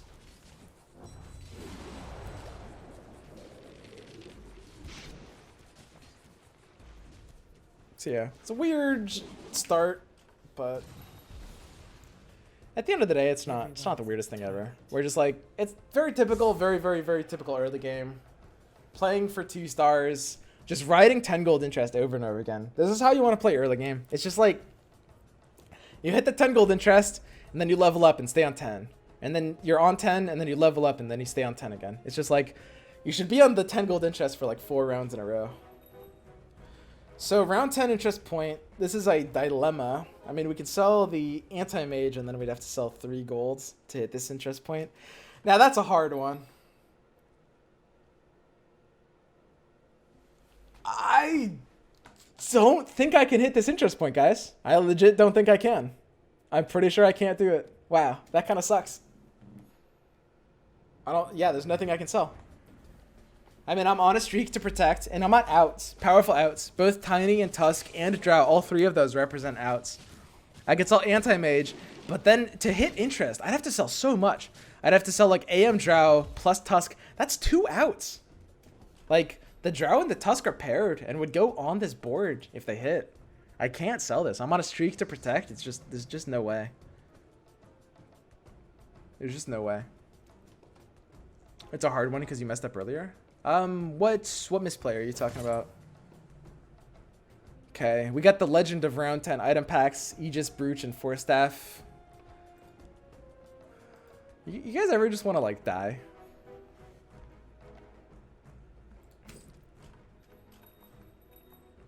So here's Tiny completing.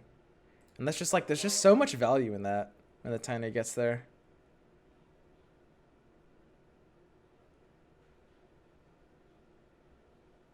There's so much value in that. I think BM is probably better to keep than these 2. Why keep Tusk? Same reason I'm keeping Tiny. It's a pair on a warrior. If Tusk completed, then it would be in the slot instead. Also, there's a good chance I'm going 6 warriors.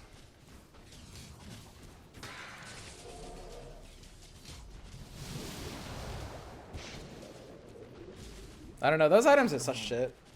Breach might be best there over Aegis.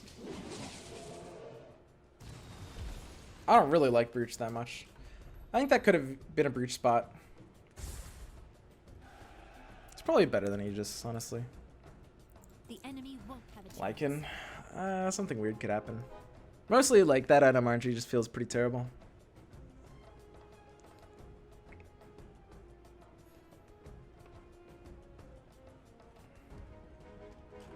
Aegis was best. Maybe. I mean, I think it's pretty close. That's why I picked it.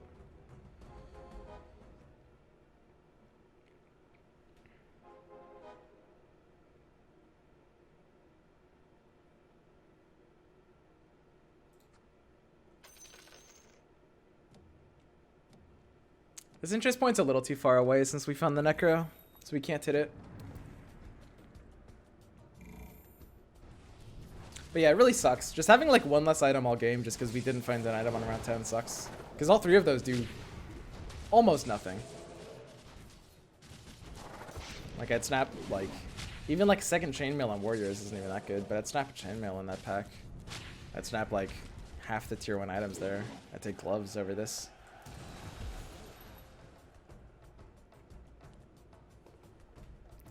So we're on a streak to protect. There is this thing where some people go to 7 on 13 to play protective of their streaks. I might be about to do that, by the way. I mean, it puts the Necro in, which gives me Heartless, which means the streak actually goes off if I level to 7 here. And it's only costing me 1 point of interest. I mean, it's aggressive level the meta, right? This is like a really, really old school play. I haven't seen anyone do this in like quite some time. But, I mean, this is the kind of play that's probably makes a lot more sense right now. It's like, I know what I'm in. It allows me to utilize my Heartless. And Heartless is so powerful. Not just because Heartless is nuts, but Tiny and Beastmaster's abilities are both physical damage abilities. I think this guarantees our streak's completion, which is pretty valuable. And yeah, like I said, this was an old school play people were doing in auto chess, which is 7 on 13, the triple pump aggressive level if you're on a streak to protect. It fell out of favor really hard for a while in auto chess. You still see it here and there. It's a rare legacy play. In general, I wouldn't recommend it. In general, you just don't have something on bench valuable enough to put in. But the second Heartless is sweet here. Hit the nuttiest pack of my career. The casual round 14 Paracord Tidehunter Alchemist. No idea what's going on here. Are we scared of mages? Not really scared of mages right now.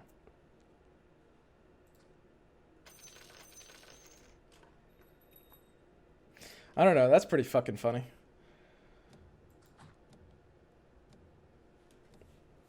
Okay.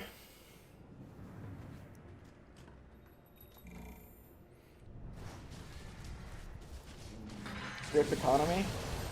So, is this the kind of pack, like, wait, am I supposed to lock this? Wait, actually, no, seriously. Am I supposed to lock this instead of buying it? Because, like, this is literally 14, it's 16 gold sucked out of my economy, right? It's 16 gold sucked out of my economy. The interest points, guys. Aren't I supposed to lock this?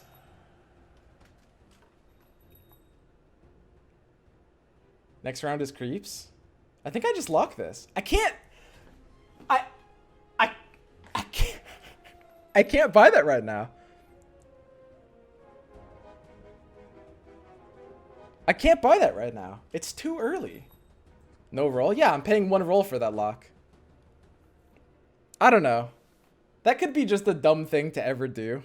If there's literally ever a situation to ever do this in, it's exactly this situation right here. I mean, I'm getting like the interest points. I mean, the thing is, okay, so that's 16 gold, right? We're at 42. So if we bought all that, we would have been at a total of 36 gold, 26 gold. And we can't take this interest point. So that's 2 interest points, right?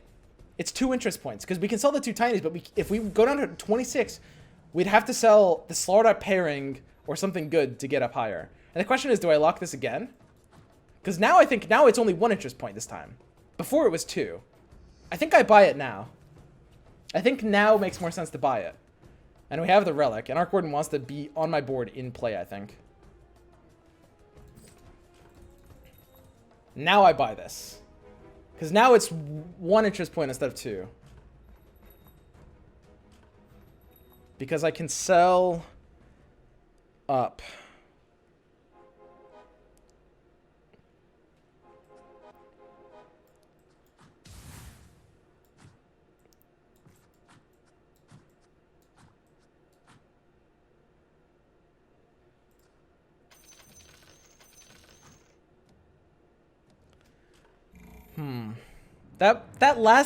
The last thing we did at the end might have been questionable. Because it does make our board a little bit weaker. Yeah, we shouldn't be playing for this interest point here, I think. It's a little too greedy.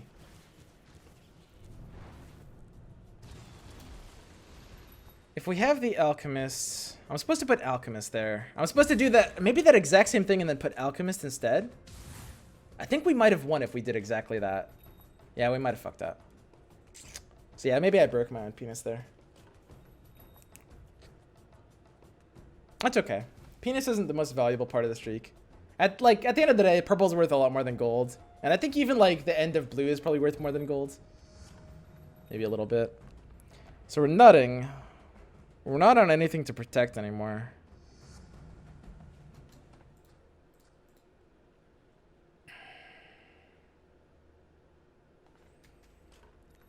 I think I just buy this. It's just 1 gold. It's fine.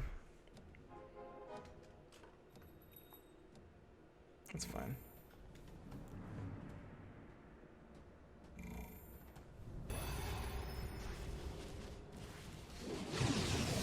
I have a level 2 Arc Warden with a valid enough item on 17. I want to point out Relic's a bad item. This is like half the DPS of a Maelstrom. It's just strictly worse than Basher too. But it's still an item that Arc Warden can carry, and he's still doubling down on it. Hitting another loss, very surprising. I think Slark's not doing too much here. Slark feels a little too hard to jam. It's a 3-mage lobby. What are the odds Slark gets anywhere here? Time to get off Hunters. Yeah, it should be around now.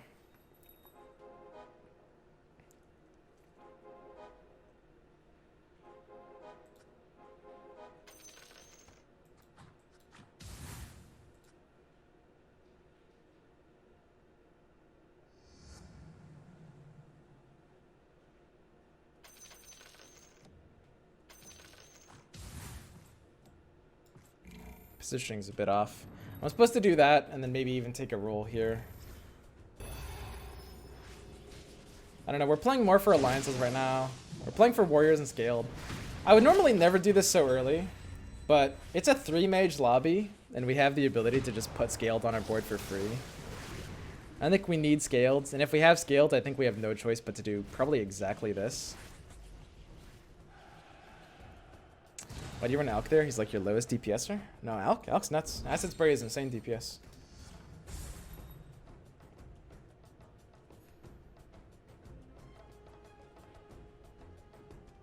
We could have leveled to 8 here already. Leveling to 8 doesn't really put in that much. But it gives us better roll odds for if we want something else. Should have pre-leveled. I fucked up. Putting an axe. Yeah, selling that axe might have just been too wrong. How many pudges do we find? Yeah, these last 3 rounds have been played a little sloppy. They played pretty clean until like 17. 17 through 19. Oh, all were a little bit sloppy. Selling the tiny was probably like a little bit too early. And selling the axe had to have been too early. That interest point wasn't worth selling the axe for.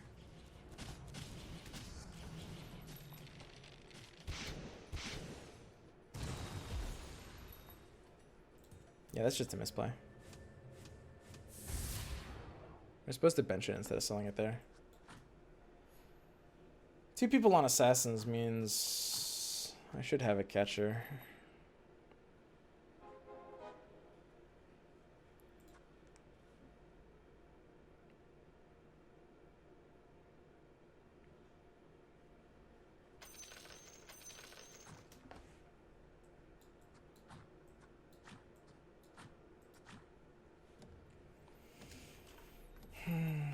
I also think taking the Aegis was probably strictly wrong as well.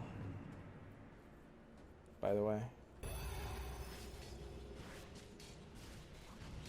It's fine though. If it was only wrong by a little bit.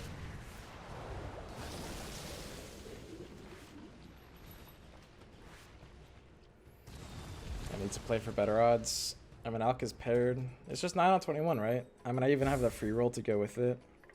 I think no matter what my economy is, I need to go 9 on 21. Shadow Fiend. This paired Shadow Fiend could actually get places. That's kind of crazy. Hit a Basher, which I like.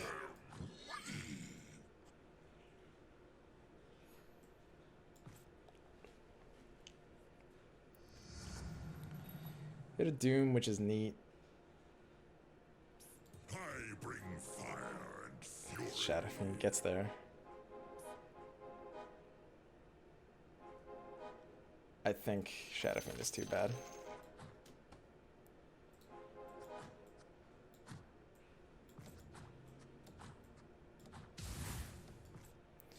Positioning and a few things are weird right now. And I can run multiple Arc Warden here. If I didn't find the Doom, maybe I could have gone for the Shadow Fiend upgrade. I'm not really sure. And the fact that I have Brooch allows me to dip for Lich right now, since I'm not in 6 Warriors anyway.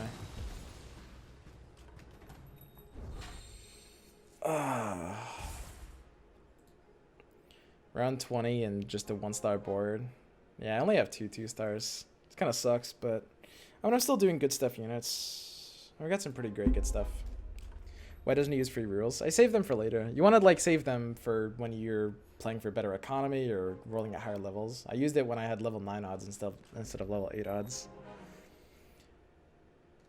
Right, this Beastmaster has a lot of kills, but it's gonna have to go pretty soon, I think.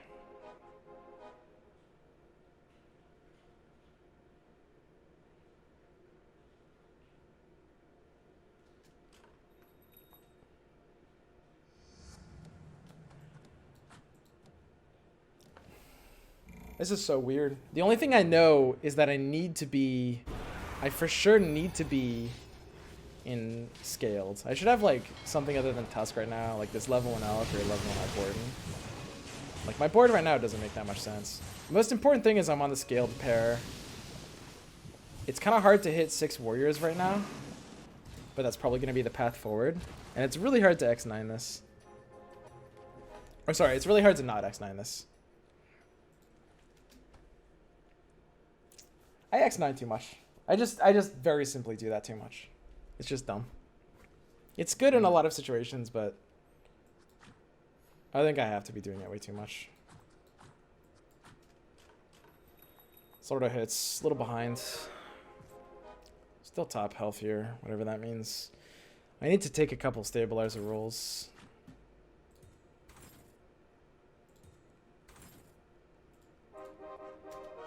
One to these outs is pretty effective.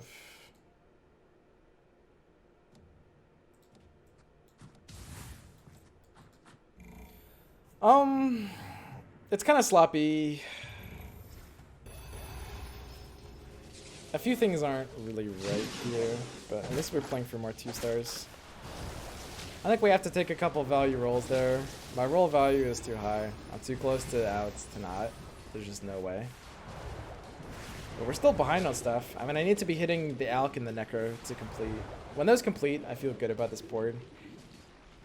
But until they do, this board still sucks. I mean, it's a miracle we won. Like, we won 21 somehow. We hit, I think, Jordan? Yeah, Jordan had a really weak board. Troll 2, such skill. I think I had a Troll 2. Jesus. So we hit the Necro, and that feels a lot better. We can play for like a more actual thing here. Let's go ahead and make this quite a bit better.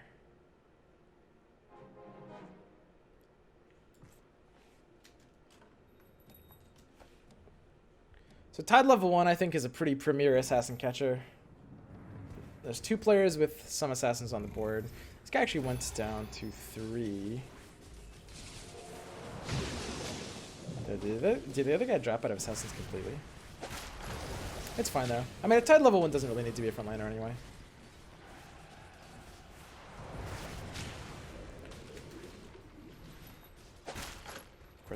Witch Doctor. And our board is starting to make a bit more sense. I do think this kind of playstyle is necessary where you kind of like... There's a mid-game point. This is how the meta has changed in the last month. That I haven't really adjusted to, but... There's a mid-game point where you're supposed to kind of like burn your economy. On like round 21, you burn and then restore it a bit. Usually. It's so hard to sell this second Arc Warden. Don't I have to sell the Lich here?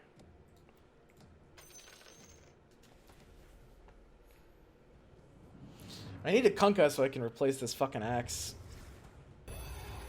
And I'm still close to stuff. My Necro hit. The thing is, like, if I knew what I was going to get on 25, maybe I could sell the second Arc Warden. The thing, if I find like a Daedalus on 25 though, I need a second Arc Warden. And I have the space to fit it in right now.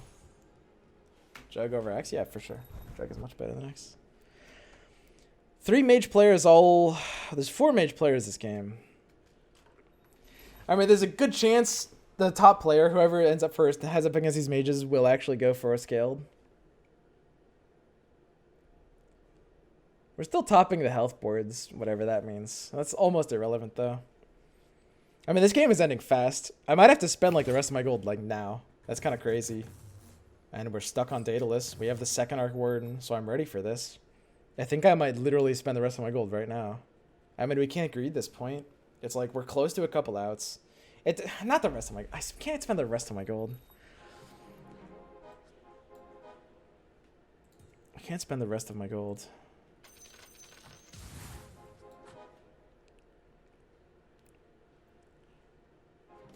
Maybe I can chill for like 1 round.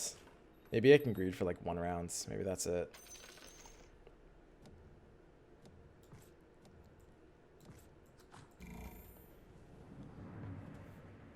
Hit a streaking board, but it's mages and we're scaled. So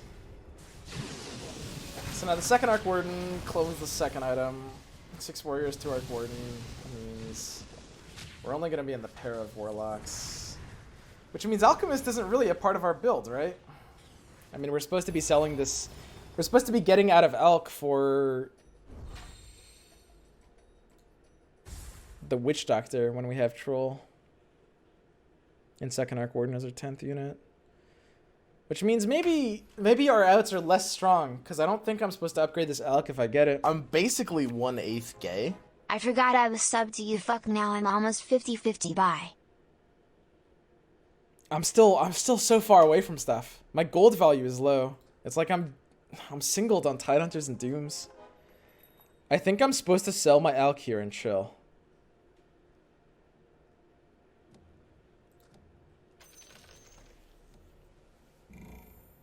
It's a weird play. It's a bit strange, but without a single disruptor at this point in the game already, we have to be on 6 warriors, and Alchemist is just not a part of the 6 warrior builds. We're just playing for Arc Warden abuse, basically. Okay, how many DPSs does our Arc Warden have, guys? What do you think? I mean, we had an Arc 2 with the Daedalus. I'm feeling good. That was an easy X9, Kappa. Fuck no. Dude, you guys are braver than me. 10,000. That's not bad. That's pretty cute.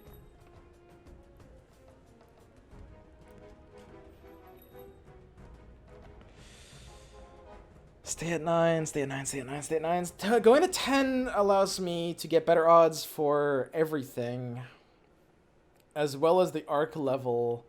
The second arc goes on the board. I'm going to 10 on 29 or 31. Maybe 29. And we need another troll. We need to find a Bowhead or a Shaman for Warlord odds. We're not playing for the streak right now, but we do have the guaranteed ability. We do have the guaranteed ability to make it to the other side of round 30 without dying. We have enough health for that.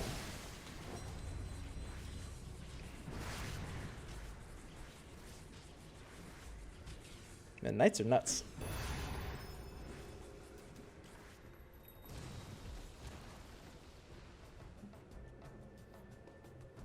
So we're just chilling. I don't think there's too much fancy to do. Did everyone pull out of Assassins? Maybe my tide doesn't need to be in back anymore.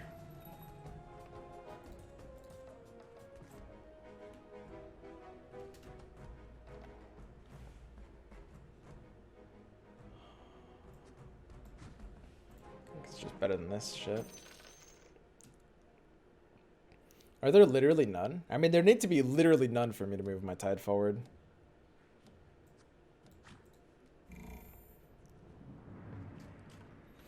Okay. Yeah, we'll go to 10 on 31. Spend the rest of it. You have Aegis? No, I know we have Aegis. You're chilling.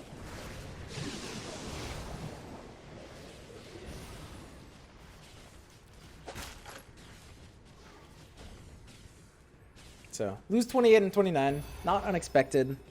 We could have won one of those maybe, but I mean everyone's dumping the rest of their entire economy. And we can only greed like a little bit here just because this is the creep round and we have really good gold value for the rest of the game. We're not on real value at all. So rolling before people dying doesn't help.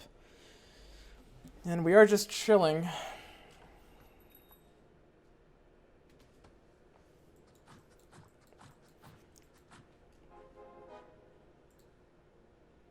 One pudge on the side of 1437. I mean, Alchemist is here for Witch Doctor for the time being. Very magey lobby. It's actually insane how many mage players there are all here. And they're all kind of blocking each other and dying.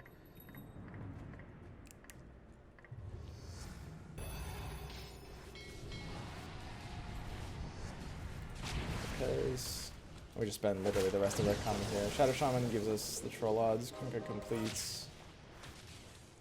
Not actually playing for Shadow Shaman. I mean, a level 1 troll is pretty good here. We have outs. Here's Tide Hunter. Our roll value takes a bit of a dip. But it's like, we still have good things to look for. Our Refresher would be the nuts item for the 30 rounds. Nail the Refresher like the god I am. As soon as 1437 dies, I can move my arc. Second arc can go in for Basher, but unless it's level 2, it's going to be a little lame. I don't think there's any alliances I want to be completing here. Maybe like Enigma or something weird. I can't actually build Alchemist here, I think. I don't know. I'm at the point where I might have to switch it up in some way. I think off this upgrade, I probably actually have to chill for a bit.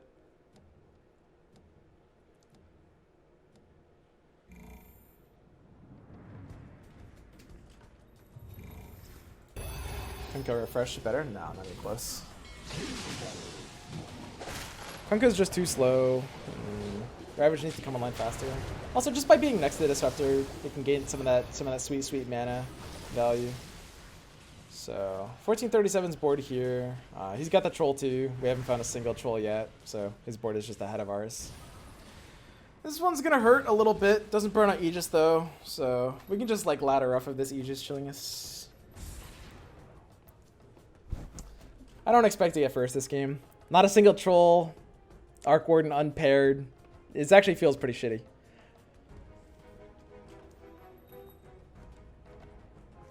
But we're doing decently enough. Enigma could do something very strange here. Oh, and my out is just the troll, right?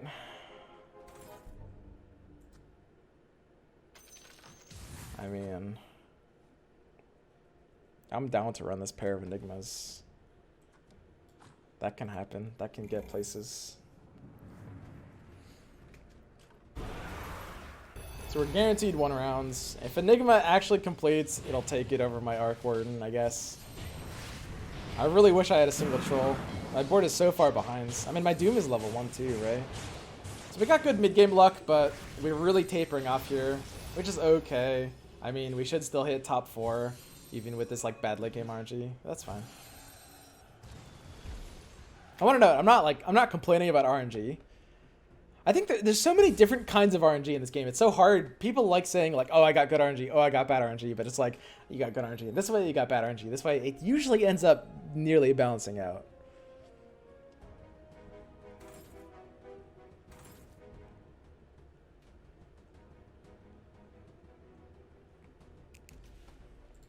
So we can position a little bit better on these boards.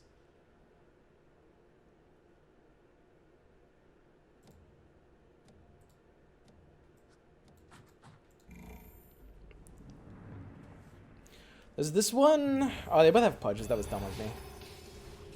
I'll hook the Basher real one. I thought only one of them had a pudge. That was my bad. It's not worth getting like the extra Basher in back hooked. Probably want him to hook the fake Basher one because I don't want downtime on my Daedalus, so I should switch my Basher and my Daedalus's corners. Unfortunately, losing by any amount burns the sieges. Fortunately for us, 1437 hit Ninja's board. Ninja has the ability to ladder us to second here. Doesn't do it. Pretty unfortunate. I think I might sell my Arc Warden before this Enigma. Oh god, that's so weird. I don't think I can. Oh, that's so strange. Doom hits. One chance, one time. Whiff. That kind of sucks. So yeah, Basher needs to be in this corner. Daedalus needs to be over here. Doom hit a really slow upgrade.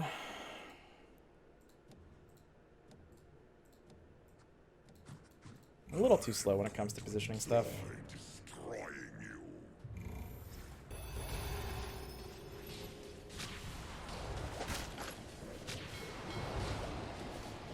There's a simple reason I can't favor the Enigma pair over the unpaired Arc Warden. There's actually two reasons. First of all, unpaired Arc Warden is at least cloning my Basher, which is nice. I'd like a level 2 or an Alliance carrier to be in that spot, but I found nothing. The most important reason is that we're about to do our final roll down to try to stay in the game. Oh, one more bash, please. Oh! Yeah, we lost. It just barely beats us. Man, we actually get third off of this. That kind of sucks. I had really good odds. Really, really good odds of getting second place here. Like, we burned our Aegis. We lost these last two fights by, like, a really, really small amount. And Ninja and 1437 were against each other for 2 times, but they didn't kill each other. So it's a little unfortunate that we get third. I was expecting second in that game. Was not a first place game. Not a 1437 having that troll too early. That troll too early is just so nuts, dude. Like, that troll 2 just carries everything ever. Like, if I found a troll 1, I get like guaranteed second, but I can't do much without a troll.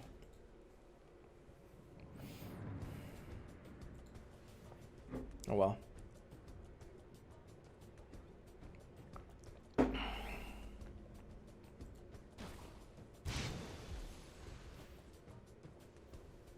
Was that the final game? Yeah, that was the final game. So we got total placements like 3rd, 7th, and 6th. 3rd and 6th cancel out, so we're a decent amount below average with 7th instead of like 4.5. So we're 2.5 below like what the theoretical median should be. But of course, you know, in terms of performance, like that's expected median, not median among players in this tournament. So yeah, it's a below average placement. We should land on average. We're probably getting. I wonder what that makes our average score in this tournament. It might be. Yeah, I mean, it totally depends on the rest of the scores. We're probably getting like 6th place or something though.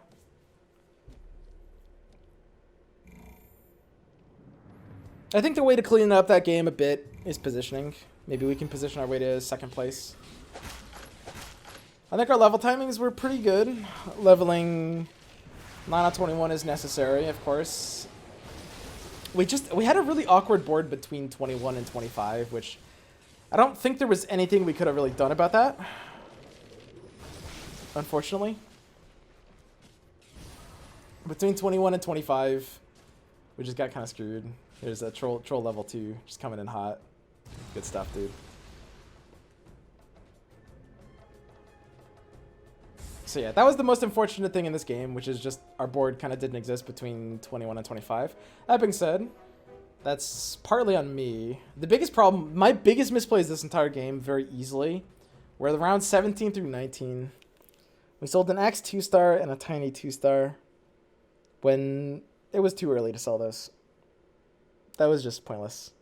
Those were just like 2 pretty solid misplays back to back, which just kind of had no reason to exist. I think if we play a bit better, if we don't sell those, we likely get 2nd place. It's hard to get first over 1437, who has got this troll too early. But we could get 2nd place if we don't misplay that one thing. And I think that's mostly it. Clean up positioning at the end of the game, maybe. Because when you're three-handed, you can actually, like... The skill ceiling of positioning is weird. In theory, when you have, like, 7 players up, you can do some super, super sneaky things with positioning. 1437 takes it. I think he's getting first in this tournament, right? He got first in 2 of these. And he's a very good player.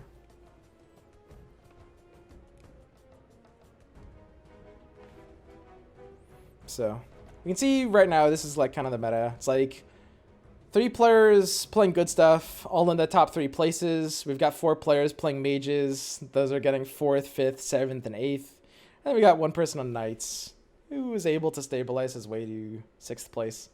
This is basically what the meta is. Don't let anyone else tell you otherwise.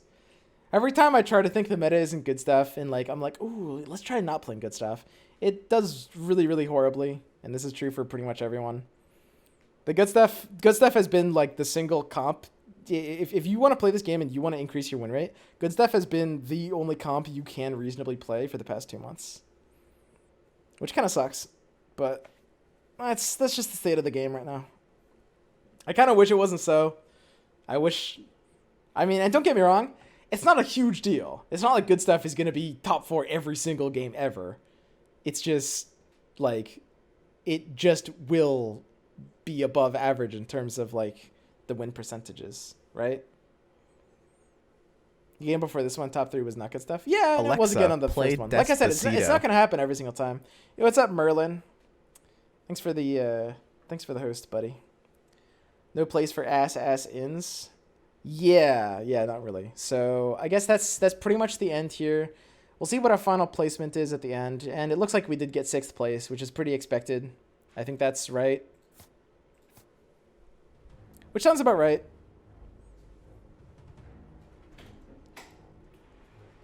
Yeah. What's up? You're tied for Did you just good job, me? We just got 6th. Oh, you mean I'm tied for 5th? Yeah, you're tied for 5th, but you got 6th Because of the tiebreaker? So even though that other person was 8th in one of those games, he gets to be above you. Anyway. Oh, that's tiebreaker systems. That's fine. Yeah, it's good to know. So we did tie for 5th. That's not so terrible. It's pretty bad.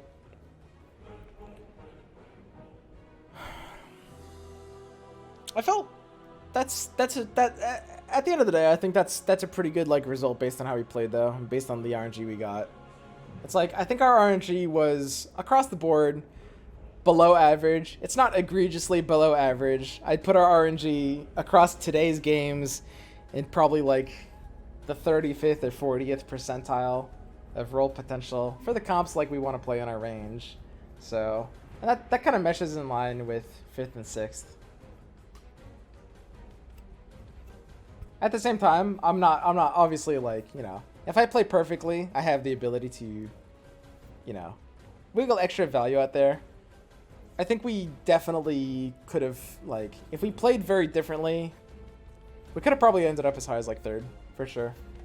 That is, RNG was a bit bad, but that, I think people do this thing where they're like, they think that it's either RNG or the way they played, and it doesn't somehow people don't consider that both are always causal factors. I mean, at the end of the day, like, if we play better, I'm sure we can get 3rd or something like that.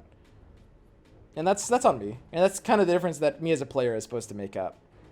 Like I said, in that last game, 17 through 19, I misplayed. I think I definitely should have reacted a little bit faster on like 22 and 23. My positioning post 30 should have been a bit better. Those are the 3 spots last game where we were a bit behind. I think I played the early game pretty well. The second game, and I don't even remember the second game. It was where we played good stuff, and the first game was Assassins. The Assassin game, I think I actually played the best. It was just kind of bad RNG, and there was nothing we could do about that.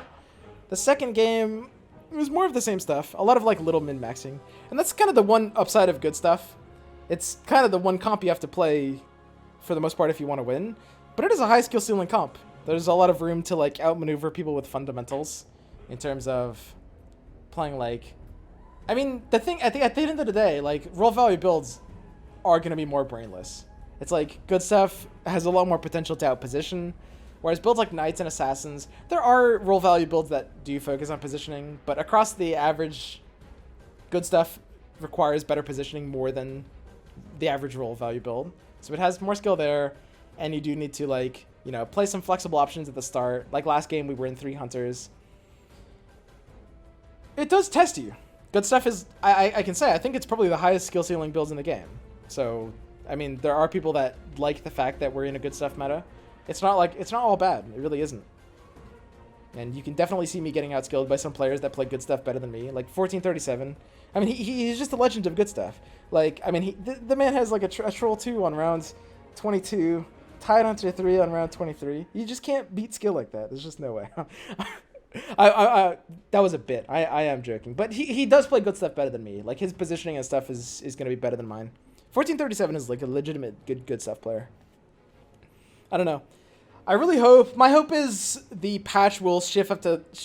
I really hope the patch that could come in as soon as like 3 or 4 days. By the way, will shift up the meta enough such that good stuff won't be just like the way to play the game still. And I don't really want to like refine my good stuff playstyle under the hope that it's gonna become irrelevant in a few days. But there's a good chance the game will still be fairly similar, where a lot of options are viable, but good stuff is king. We'll see. I hope the patch turns the game on its head.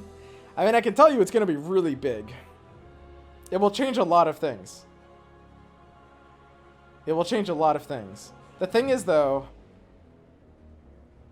we haven't heard anything that makes it so that they'll change good stuff or nerf it, and they haven't shown any indication at all that they're interested in doing so, I think. Like, they nerfed Enigma when Enigma was super broken by making him arguably even more broken. And then when they realized that 2 weeks later, they nerfed him again. And then he was bad, and good stuff was a bit worse because of that. And that's, I think, the only nerf they did to good stuff in the past 2 months. And like I said, it's debatable. Some people like good stuff meta. I think it's good that it exists, and it might be good that it's the best strategy, but I think it's the favor of balance leans still a little bit too much towards good stuff. A bit.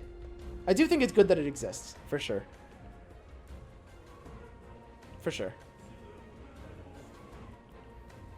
They need to make the late game more diverse. I mean, the biggest problem with good stuff, the biggest problem with level strategy at the end of the day, and this is something, by the way, Valve basically can't fix. The real issue with good stuff is, like, at the end of the day, even if it's not the single best strategy in the game, by definition, it is kind of going to be the most consistent. It is going to be the quintessential ladder strategy. When you're playing ladder and you want to climb, you need to be able to beat players consistently that are worse than you. You can't take risks under those circumstances no matter what.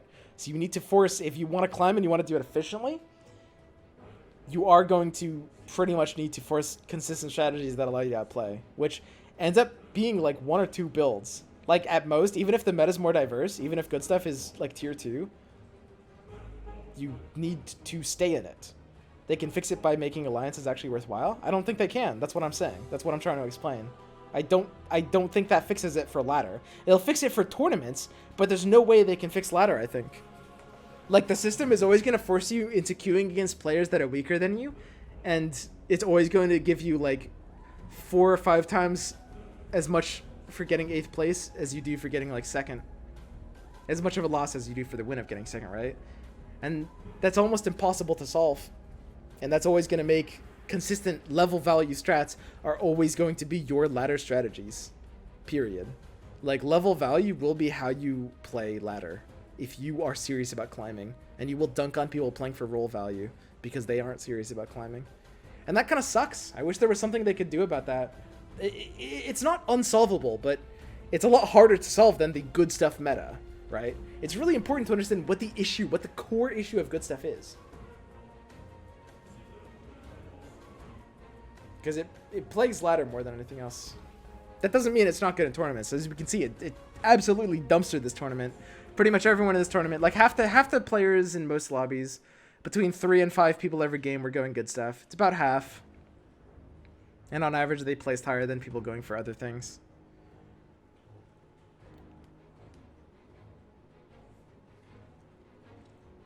Making late game more diverse with more different forecasts will make builds less consistent.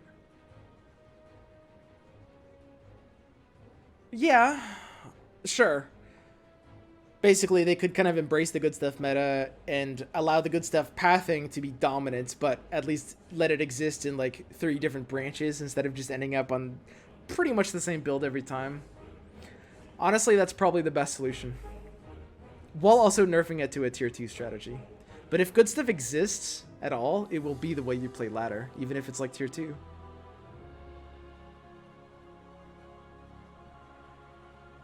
Yeah, that's interesting. I do think that's probably the best kind of idea they can do at this point.